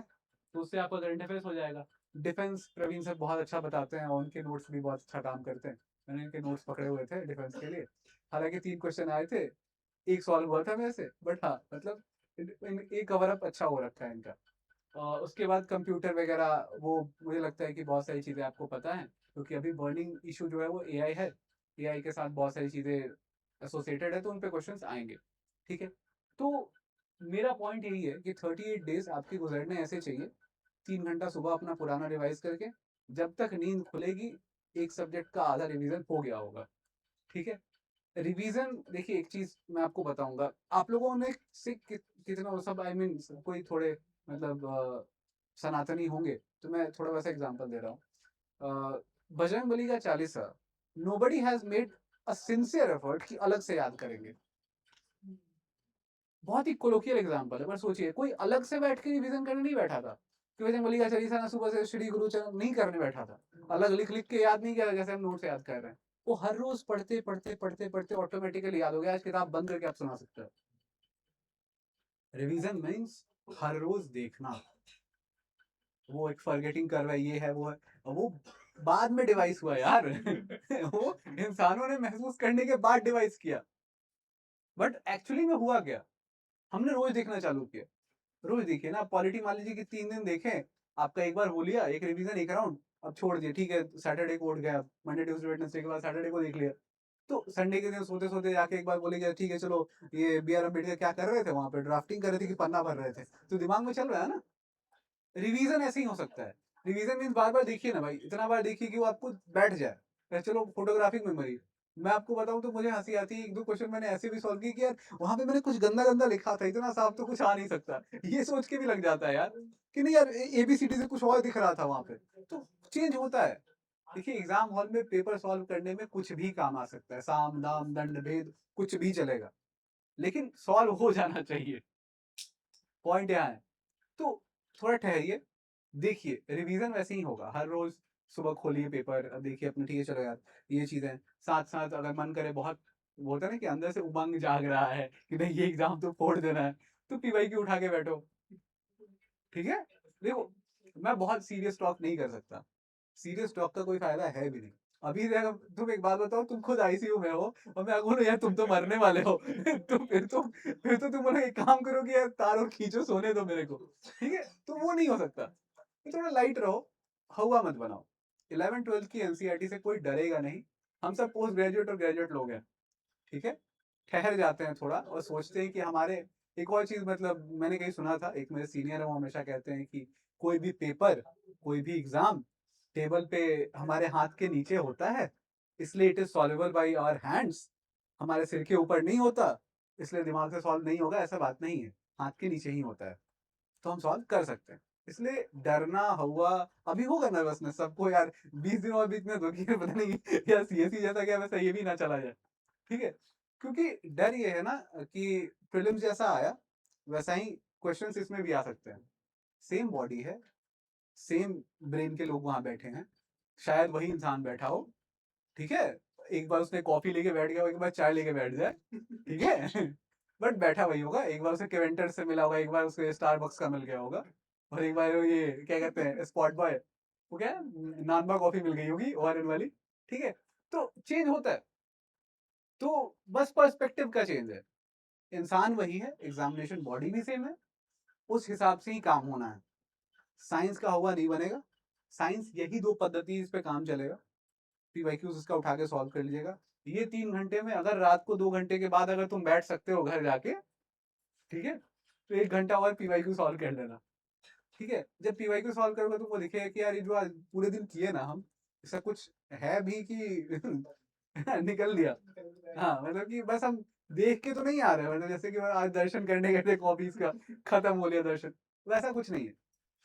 थोड़ा सा प्रोसेस को और ज्यादा, एक और चीज है मतलब जितना आप एक्टिवली चीजों को महसूस करते हुए करेंगे तभी जाके वो चीजें होंगी।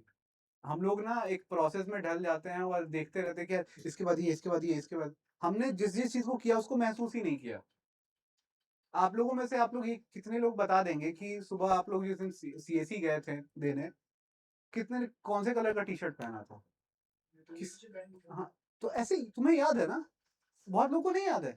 बहुत लोगों को थॉट प्रोसेस में ही नहीं कि भाई पता नहीं क्या है यार, मैं चप्पल पहने गया था, जूता पहने गया था, कलम किस कलर का लेके गया था, नहीं याद रहता भाई, क्योंकि हम इतना ना घुस जाते हैं किसी पेपर में कि ध्यान से ही उतर जाता है। इसलिए be at ease, thought process को अपने प्रेजेंट में रखिए, एक्टिव रखिए, क्या हो रहा है क्या नहीं हो रहा है।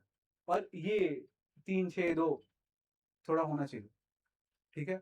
अगर और बैठ गए 1 घंटा और तो फिर 3 6 3 कर लेना, ठीक है। तो आई होप यहाँ पे थोड़ा दिमाग ठंडा हुआ होगा। इस प्रोसेस के साथ चलेंगे और साइंस को आसान करेंगे। और इसके बाद रह जाता है आपका पेपर 2। तो पेपर 2 मधु ने बहुत अच्छा बताया है आप लोगों को। तो पेपर 2 जब सॉल्व हो जाएगा तो पेपर 2 आपको रैंक दिलाता है। इंटरव्यू डाइसी गेम है, किसका क्या चलता है, क्या थॉट प्रोसेस है, वहाँ पे नहीं पता चलेगा। बट आपको पेपर 2 अच्छा मार्क्स देगा, और अगर साइंस अच्छा करेंगे तो अच्छा मार्क्स देगा। बाकी तो फिजिकल का मैं नहीं बता सकता, क्योंकि मैंने खुद फिजिकल एक बार फ्लंक किया है, सो सॉरी फॉर दैट। सो भाई खाओ ना, ठंडे हो गए।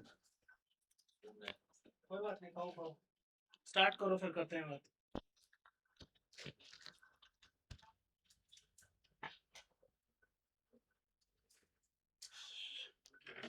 ठीक है, अभी क्या फील हो रही है, क्या फीलिंग आ रही है, कर पाओगे, आ रहा है कॉन्फिडेंस? एटलीस्ट ट्राई तो करो। एक होता है कि पेपर में आप जा रहे हो, ठीक है, एग्जाम को एग्जाम के तरीके ठीक है, जाके दे आएंगे, देखी जाएगी, नहीं, प्रिपेयर करके जाओ जब आपके पास अपॉर्चुनिटी है तो, राइट। और बिलीव मी, अगर मैं कह रहा हूँ, सच में कह रहा हूँ, बहुत इजीली आप कर सकते हो। लास्ट के सिर्फ ये जो भी दिन बचे हुए हैं, इनको फोकस तरीके से जो है पढ़ लो, इतना सही काम है, ठीक है। 4 5 चीजें हैं जो आपको करनी है। पहला तो ये है, पेपर 1 और 2 की प्रैक्टिस, ठीक है, कहीं से भी करो, डजेंट मैटर। मैं ये नहीं कहूँगा कि आप हमारे यहीं पे आके करो, कोई दिक्कत नहीं है, काफ़ी सारे इंस्टीट्यूट है जो कराते हैं। आप सीपी स्पेसिफिक कोई भी इंस्टीट्यूट है उसको आप ज्वाइन कर सकते हो, कोई इशू नहीं है, ठीक है। अभी आने वाले आई थिंक 5 संडे बाकी है, ठीक है। कोशिश करो 4 test minimum, 5 test minimum, maximum ही हो पाएगा, मिनिमम तो क्या है, 4 5 संडे है तो उतने ही टेस्ट अवेलेबल हैं, क्योंकि संडे को ही कराते हैं जनरली सारे। तो जितने भी संडे बाकी है आपके, हर संडे पे आप पेपर 1 और 2 के टेस्ट लिखो प्रॉपर, सब अपने जितने भी इंस्टीट्यूट हैं, 4 5 हैं जो कराते हैं। 10 से 12 आपका पेपर 1 और 2 से 5 आपका पेपर 2, हमारे यहाँ पे भी होता है, आज ऑलरेडी आ रहा है, ठीक है। अच्छे तरीके से अपने तैयारी करके टेस्ट दो, उससे 2 बेनिफिट होंगे। पहला तो पीयर ग्रुप में आपको पता चल जाएगा कि दूसरे लोग कैसे परफॉर्म कर रहे हैं, ठीक है। जैसे आज ही रिजल्ट आया, आशु के सबसे ज्यादा नंबर कितने हैं भाई, 168, 168 मार्क्स है इसके। और जबकि कितने तकरीबन कितने बच्चों का रिजल्ट होगा सूरज जी, वो 30 बच्चों का तो होगा कम से कम, 25 30, 33 बच्चों में सबसे ज्यादा नंबर इसी के हैं। उसके बाद जो सेकंड हाईएस्ट स्कोर है वो क्या है, 130 40 के आसपास, व्यास का, हाँ ठीक है, 138 के आसपास है। और टॉप के 3 4 बच्चों को निकाल दो तो 100 से नीचे ही है सारे, ठीक है। तो ये, तो इससे आप ये आइडिया लगाओ, आपका चैलेंज पेपर 2 ही है बस। पेपर 1 में मैं कह रहा हूँ आपको लिखवा के ले लो, आपके 150 नंबर आएंगे। और बताओ, फाइनल पेपर की बात करो, ठीक है। क्योंकि हमारे यहाँ पे अगर आप इतने अच्छे नंबर ला पा रहे हो तो definitely will score good marks. Easy paper नहीं बनाते हम, ठीक है, आपने देखा भी होगा। हाँ वो बात अलग, आपने पढ़ाई ज़्यादा करी है, मल्टीपल टाइम चीज़ों को पढ़ा है तो ऑब्वियसली, ठीक है ना। तो ये चीज़ है। उसके बाद जो है, अभी कुछ कुछ चीज़ें हैं, मेन जो इशू है वो टाइम का है। अभी हमारे पास दिन लिमिटेड है, ठीक है। अभी जो भी चीज़ें हम बताने वाले हैं कोई ऐसा कंपल्शन नहीं है, रीजन बीइंग मेरा काम है आपकी हेल्प करना थ्रू वेरियस इनिशिएटिव्स, ठीक है। स्टडी फंडा के बहुत सारे कोर्सेज अवेलेबल हैं, आप कोई भी जो आपको लगे कि मेरी हेल्प कर सकता है आप उस पर जाओ। फ्री में इतना सारा कंटेंट हम डाला है यूट्यूब पे।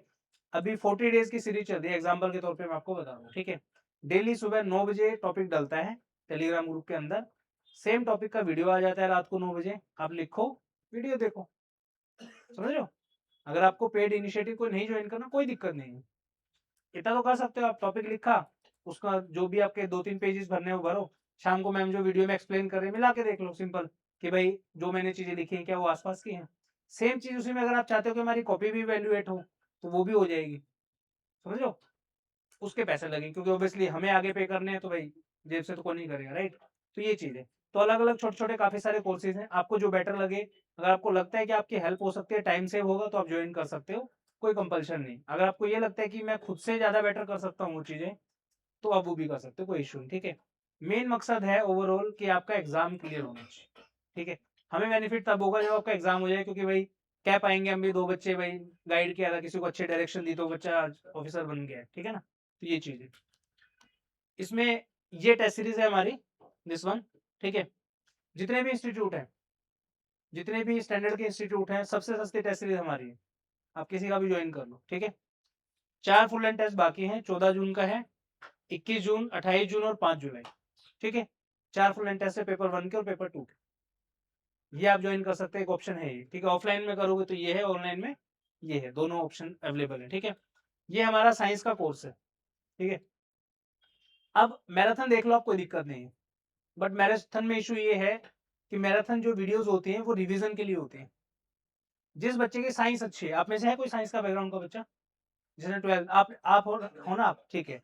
अगर पढ़ा है तो सिर्फ मैराथन देख के जाओ, कोई इशू नहीं, ठीक है। लेकिन जिस बच्चे ने अगर 11th-12th अच्छे से नहीं की और 9th-10th भी ढंग से नहीं की है, मतलब ऑब्वियसली एग्जाम पर्सपेक्टिव से बात कर रहा हूँ, तो आप ये कोर्स देख सकते हो, आपके लिए हेल्पफुल रहेगा, ठीक है। मैम एक बार ये भेजना, सनी जी एक बार ये लाना बुकलेट एक बार, ठीक है। ये हमारा साइंस का कोर्स है, इसमें आपका ये मान के चलो, अगर आप ये कंप्लीट कर लेते हो, ज्यादा तो नहीं कहूंगा, कम से कम आप 24 से 25 क्वेश्चन ठीक कर पाओगे सिंसियरली। इसी कोर्स के अंदर हमारी ये बुकलेट भी आती है सेम, ये पूरा वीडियो लेक्चर का कोर्स है और साथ में ये बुक भी आप इसके अंदर फ्री है आपकी, ठीक है। कलरफुल बुक रहेगी रिवीजन के लिए, आपको कोई नोट्स नहीं बनाने, क्योंकि लास्ट में नोट्स ही बनाते रह जाओगे फिर, राइट। या मल्टीपल टाइम रिवाइज कर सकते हो। कोर्स अगर नहीं भी करना आपको, डायरेक्टली बुक भी ले सकते हो, ठीक है। उसके बाद है आपका ये अलग अलग ऑप्शन मैं आपको बता रहा हूँ, क्योंकि भाई मेरा काम है सारी चीजें आपके सामने ओपन अप करना। आपको जो सुटेबल लगती है, जो आपको बेस्ट लगती है, आप वो अपने लिए चूज कर सकते हो, ठीक है।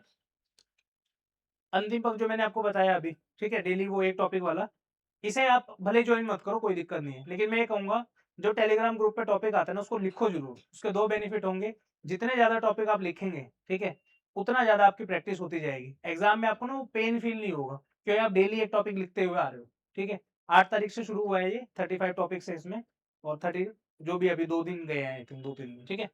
ये करंट अफेयर का सब्सक्रिप्शन है हमारा 1 साल का, इसमें आपकी पर मंथ की मैगजीन।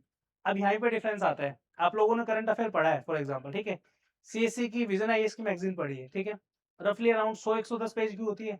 सीएपीएफ का उसमें से मैं गारंटी दे रहा हूँ आपको 10 पेज से ज्यादा कंटेंट रिलेवेंट नहीं। 10 का भी कौन सा है, जो लास्ट में देते हैं ना, वो क्विक समरी टाइप है, छोटी जो न्यूज होती है, न्यूज इन शॉर्ट, वो काम की है बस, ठीक है।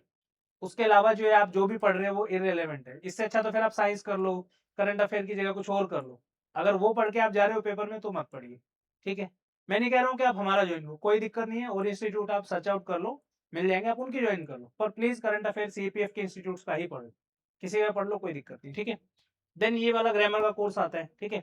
इनके प्राइसेस लिखे हैं, सब पे डिस्काउंट है, डोंट वरी, ठीक है। ग्रामर हमारी 25 आवर्स की है टोटल, जिसमें आपके हमने पीवाईक्यूज भी कराए हैं, जिसमें आपके हमने जो टॉपिक्स है प्रॉपर, जैसे आर्टिकल आपने पढ़ा, टेंस पढ़ा, उसके बाद क्वेश्चन टैग है, उसके रूल्स होते हैं प्रॉपर, ठीक है, वो सारा कराया है। 25 आवर्स कंप्लीट करो, मैं आपको कह रहा हूँ 20 नंबर आपके कहीं नहीं गए, अगर सिंसियरली करोगे तो अच्छे से, ठीक है। उसके बाद ये नोट्स जो मैंने आपको बताया, ठीक है। अब जैसे कंप्यूटर है, सिर्फ और सिर्फ 60 पेजेस में है, ये कलरफुल बुकलेट है सारी की सारी, 60 पेज कोई ज्यादा नहीं है, आप एक दिन में बहुत अच्छे से पूरे दिन में कवर कर सकते हो।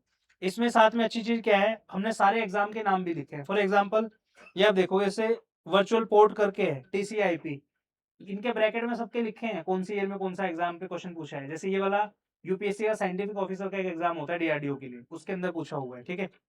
ये वाला नेचुरल लैंग्वेज प्रोसेसिंग सीएपी वैसी 2025 में पूछा हुआ है, ठीक है। उसके बाद फायरवॉल के ऊपर यूपीएससी साइंटिफिक ऑफिसर 2025, सीआईएसएफ एसईएलडीसी 2018, सीडीएस2 2025। इससे बेनिफिट क्या होगा, आप इसमें कम से कम 100 क्वेश्चन के आसपास तो डाले हैं हमने, जो ब्रैकेट में लिखे हैं। अगर आप 100 टॉपिक पढ़ के जाते हो तो हो सकता है 5 में से 3 क्वेश्चन वही रिपीट कर दे, कंप्यूटर है भाई, कभी आया नहीं नया, दोबारा कहाँ से क्वेश्चन बनाएंगे, ठीक है। तो ये चांसेस है। इसी में आपके लास्ट में जो मिसलेनियस होते हैं, अवार्ड्स के ऊपर आते हैं क्वेश्चन, भारत का सबसे हाईएस्ट अवार्ड, वैसे वाले जो क्वेश्चन होते हैं, ठीक है, वो सारे डाले हैं। मिलिट्री एक्सरसाइजेज हो गई जैसे, वो दूसरे में डाली है। उसके बाद जैसे ये वाला हो गया, ये वाले सुपरलेटिव काइंड ऑफ थिंग, जो बड़ा छोटा बड़ा ये सब, ठीक है, ये वाले हो गए आपके गैलेंट्री अवार्ड हो गए, ठीक है। अब इनमें से मिसलेनियस क्वेश्चन आ जाते हैं कई बार आपके, ठीक है। देन आपका ये वाले हैं जो टूरिस्ट प्लेस और ये सब है, डेट्स के ऊपर क्वेश्चन आते हैं आपके, ठीक है। जैसे ये यहाँ पे आप देखेंगे जून के अंदर, ये देखिए वर्ल्ड एनवायरनमेंट डे सीडीएस2 2008 में पूछा गया था, सीपी 2021 में पूछा था, ठीक है। उसके बाद वर्ल्ड ओशियन डे सीपी 2021 में पूछा था, ठीक है। तो ये डेट्स के ऊपर भी क्वेश्चन पूछता है कि वर्ल्ड एनवायरनमेंट डे किस दिन मनाया जाता है, इस तरह। हालांकि एनवायरनमेंट डे तो सबको पता है, ठीक है। तो ये चीज है। करंट अफेयर जब भी आप पढ़ेंगे प्लीज मेक श्योर 15 मई के बाद आप नहीं पढ़ेंगे, ठीक है। जून की कोई मैगजीन पढ़ने की आपको जरूरत नहीं है, रीजन बिंग आपका एग्जाम पेपर ऑलरेडी बन चुका है। 15 मई तक का आपको मैक्सिमम करंट अफेयर करना है, उसके बाद का नहीं, ठीक है। इंपॉर्टेंस वाइज देखेंगे आप, मई का इंपॉर्टेंट है सबसे ज्यादा, 15 दिन जो पहले वाले 20 कर लेना 15 की जगह। अप्रैल का सबसे इंपॉर्टेंट और मार्च का, 3 महीने तो ऐसे हैं आप जितनी बार पढ़ेंगे उतना कम है। क्योंकि अगर पुराने पैटर्न से पूछेगा तो 15 के 15 दिन 3 महीने से आ जाएगा, लेकिन यूपीएससी का मुझे लगता है भाई पेपर मुश्किल बनाना है तो फिर पुराने उसमें भी जाएगा, ठीक है। ये पूरा का पूरा पैकेज हमने बना दिया है आपका, अगर आप कंप्लीट सारी चीजें चाहिए आपको, ठीक है, तो ये पैकेज में आप इसको देख सकते हैं, इसमें ऑलमोस्ट सब चीजें हमने डाल दी, ठीक है। प्राइस थोड़ा सा ज्यादा आपको लग रहा होगा, वो भी हम कम कर देंगे, डोंट वरी, ठीक है। ये आपका फाइनल प्राइस पड़ेगा, ठीक है। Reason being I don't want कि आप 1000-2000 के चक्कर में आप ये सोचो नहीं यार इसमें से ये रहने देता हूँ वो रहने देता हूँ, इसलिए हमने पूरा उसका प्राइस जो है फ्लैट ये कर दिया, प्लस में फ्री मेंटरशिप। आपको कोई भी डाउट होगा 40 डेज के लिए मैं अवेलेबल हूँ, मधु मैम अवेलेबल है, शशांक सर अवेलेबल है, ठीक है। कुछ भी आपको दिक्कत है, आपको प्लानर बनवाना है, किस तरीके से क्या करना है, विल गाइड यू, ठीक है। मेन फोकस है कि एग्जाम क्लियर होना चाहिए एट एनी कॉस्ट, ठीक है। इसमें आपकी सब कुछ इंक्लूडेड, आपके टेस्ट सीरीज जो 3000 वाली है अलग से लेंगे वो पूरी 3000 की, उसमें कोई डिस्काउंट नहीं है, ठीक है। वो इंक्लूडेड है, साथ में जो जो कोर्सेज मैंने आपको दिखाए वो सब इंक्लूडेड है, ठीक है। तो ये हमारा फाइनल हुआ। इंडिविजुअल कोर्सेज अगर आपको कोई चाहिए तो वो ले सकते हो आप, उसमें जो मैक्सिमम डिस्काउंट पॉसिबल होगा वो हम आपके लिए करते हैं, ठीक है। ये चीज है। उसके बाद आप अपना ओन पैकेज भी बनवा सकते हो, सर मुझे तो टेस्ट सीरीज के साथ में सिर्फ साइंस का कोर्स चाहिए, ठीक है। जो कॉस्ट होगी, टेस्ट सीरीज की कॉस्ट फिक्स है, उसमें कोई डिस्काउंट नहीं है। उसके बाद वाले जो भी आप कोर्सेज लोगे उस पर हम डिस्काउंट कर सकते हैं। जैसे अब फॉर एग्जाम्पल साइंस का कोर्स हमारा 1234 रुपीज का है, उसमें हो सकता है अगर आप टेस्ट सीरीज के साथ एनरोल कर रहे हो तो हम वो 800 में आपको प्रोवाइड कर दें। रीजन मीन जो हमारा बेस जो प्राइस है वो फिक्स रहेगा सबका, जो प्रॉफिट जो होता है ऊपर का वो हम आपके लिए वो कर सकते हैं कि चलो आपका हेल्प हो जाएगी उसमें कि आप समझ रहे हो। जैसे बुक है ये 350 पेजेस की बुक है, ठीक है। अब इसका कलरफुल उसमें प्रिंटिंग कॉस्ट कितना होगा बताओ, एक पेज 5 रुपए का होता है, अगर उस हिसाब से अब हमने बल्क में प्रिंट कराई तो हमें थोड़ी सस्ती पड़ी है, ठीक है। बट फिर भी एक मिनिमम कॉस्ट तो होगा इसका साथ में कोर्स के साथ में, तो जो मिनिमम कॉस्ट होगी वो हम आपसे लेंगे, बाकी आपके लिए वो कर देंगे, ठीक है। तो ये चीज है।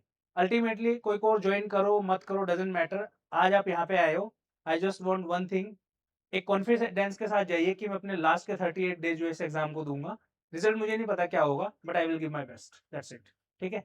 ये सिर्फ अपॉर्चुनिटी चाहिए आपको और गो एंड ग्रैब इट, ठीक है।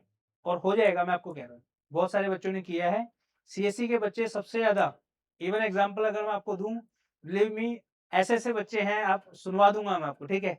उन्होंने ये भी तक भी बोला कि मुझे तो पता ही नहीं सीपीएफ एग्जाम क्या होता है, बस गया मैं जाके दे आया मेरा हूँ, ठीक है। योगेश का कितना रैंक था? नहीं वो आपकी उसमें ही है 46, क्या था उसका बच्चे का रैंक? इतना ही है, टॉप 50 में होगा या 60 में होगा कंफर्म, ठीक है। उस बच्चे ने कोई पेपर ही नहीं लिखा, मेंस दिया उसने 2 बार, ठीक है। अभी ऐसे ही बच्चे जैसे बच्चों को गाइड कर रहे थे, तो हमारे फाउंडेशन बैच के बच्चे थे बेसिकली, तो आके उन्होंने बोला मैंने कभी दिया ही नहीं मेंस का पेपर, ये वो सॉरी इसका सीपीएफ का पेपर की तैयारी नहीं की मैंने अलग से, I just went and right the paper and got only rank 46 जो भी था उनका, ठीक है। बच्चे कह रहे सर हम यहाँ क्लास लगा लगा के पागल हो गई ये वो, इन्होंने तो बिना दिए क्लियर कर दिया, ऐसे कैसे? मगर उनकी हिस्ट्री तो जानो तुम, 2 मेंस लिखे हैं भाई उस बंदे ने, तो वहां पे इतनी नॉलेज ली है, सीखा है, पेपर उनमें अच्छा स्कोर आया। पेपर 2 में उन्होंने मेंस ऑलरेडी लिखा है तो उन चीजों के बारे में आइडिया था, फॉर्मेट्स वगैरह थे वो सीख के चले गए, सिंपल है, ठीक है। तो ये चीज तो अपने आप पे भरोसा रखिए, मैं आपको कह रहा हूँ एग्जाम आपका हो जाएगा, आपको मैं कह रहा हूँ डन है, चारों टेस्ट लिखो, जो भी इंप्रूवमेंट आए उसको इम्प्रूव करो, ठीक है। मैं प्रॉपर आपके उस पे हूँ, मैंने देखा है आपका रिजल्ट बहुत बढ़िया है, कोई दिक्कत नहीं, पेपर 2 की और कॉपी आ जाए एक बार, उसके बाद फिर जो भी कमी पेशी रहेगी उसको करना, ठीक है ना। तो ये सब चीजें, ठीक है। कॉन्फिडेंस आया, रिजल्ट आपका सीएससी का, इवन मैं बताऊं आपको सीएससी क्लियर भी हो जाएगा ना तो भी छोड़ देना, सच कह रहा हूँ। रीजन बीइंग अगर आपको ये पूरा गारंटी है कि मैं मेंस भी निकाल दूंगा, इंटरव्यू भी निकाल दूंगा और फाइनल लिस्ट में भी आ जाऊंगा, गो लिखो जाके मेंस, कोई दिक्कत नहीं है। अगर आपको 1% भी डाउट है ना कि यार हो सकता है मेंस में मैं रह जाऊं, गो फॉर सीपीएफ, यहाँ निकल जाएगा आपका, ठीक है। चांसेस ज्यादा है, वहां पे आप सोचो यहाँ 2 ही पेपर ही तो करने हैं यार, वहां पे आप 9 पेपर लिखने हैं, उसके बाद भी कोई अप डाउन का कुछ नहीं पता, ठीक है। यहाँ पे एक दिन का गेम, वहाँ कितने मीन्स 4 दिन होता होगा आपका, 3-4 दिन, तो कोई एक दिन आपका मूड खराब रहा, टीचर का खराब रहा, चेक करने वाले का, वो भी तो हो सकता है, ठीक है ना। तो ये चीज है, आपका तो लास्ट अटेम्प्ट है ना, क्लियर करेंगे इस बार, ठीक है। ठीक है, और बताइए कोई भी डाउट आपका पूछिए इधर। पूछो पूछो, जो मन में आपके सवाल आ रहा है पूछिए।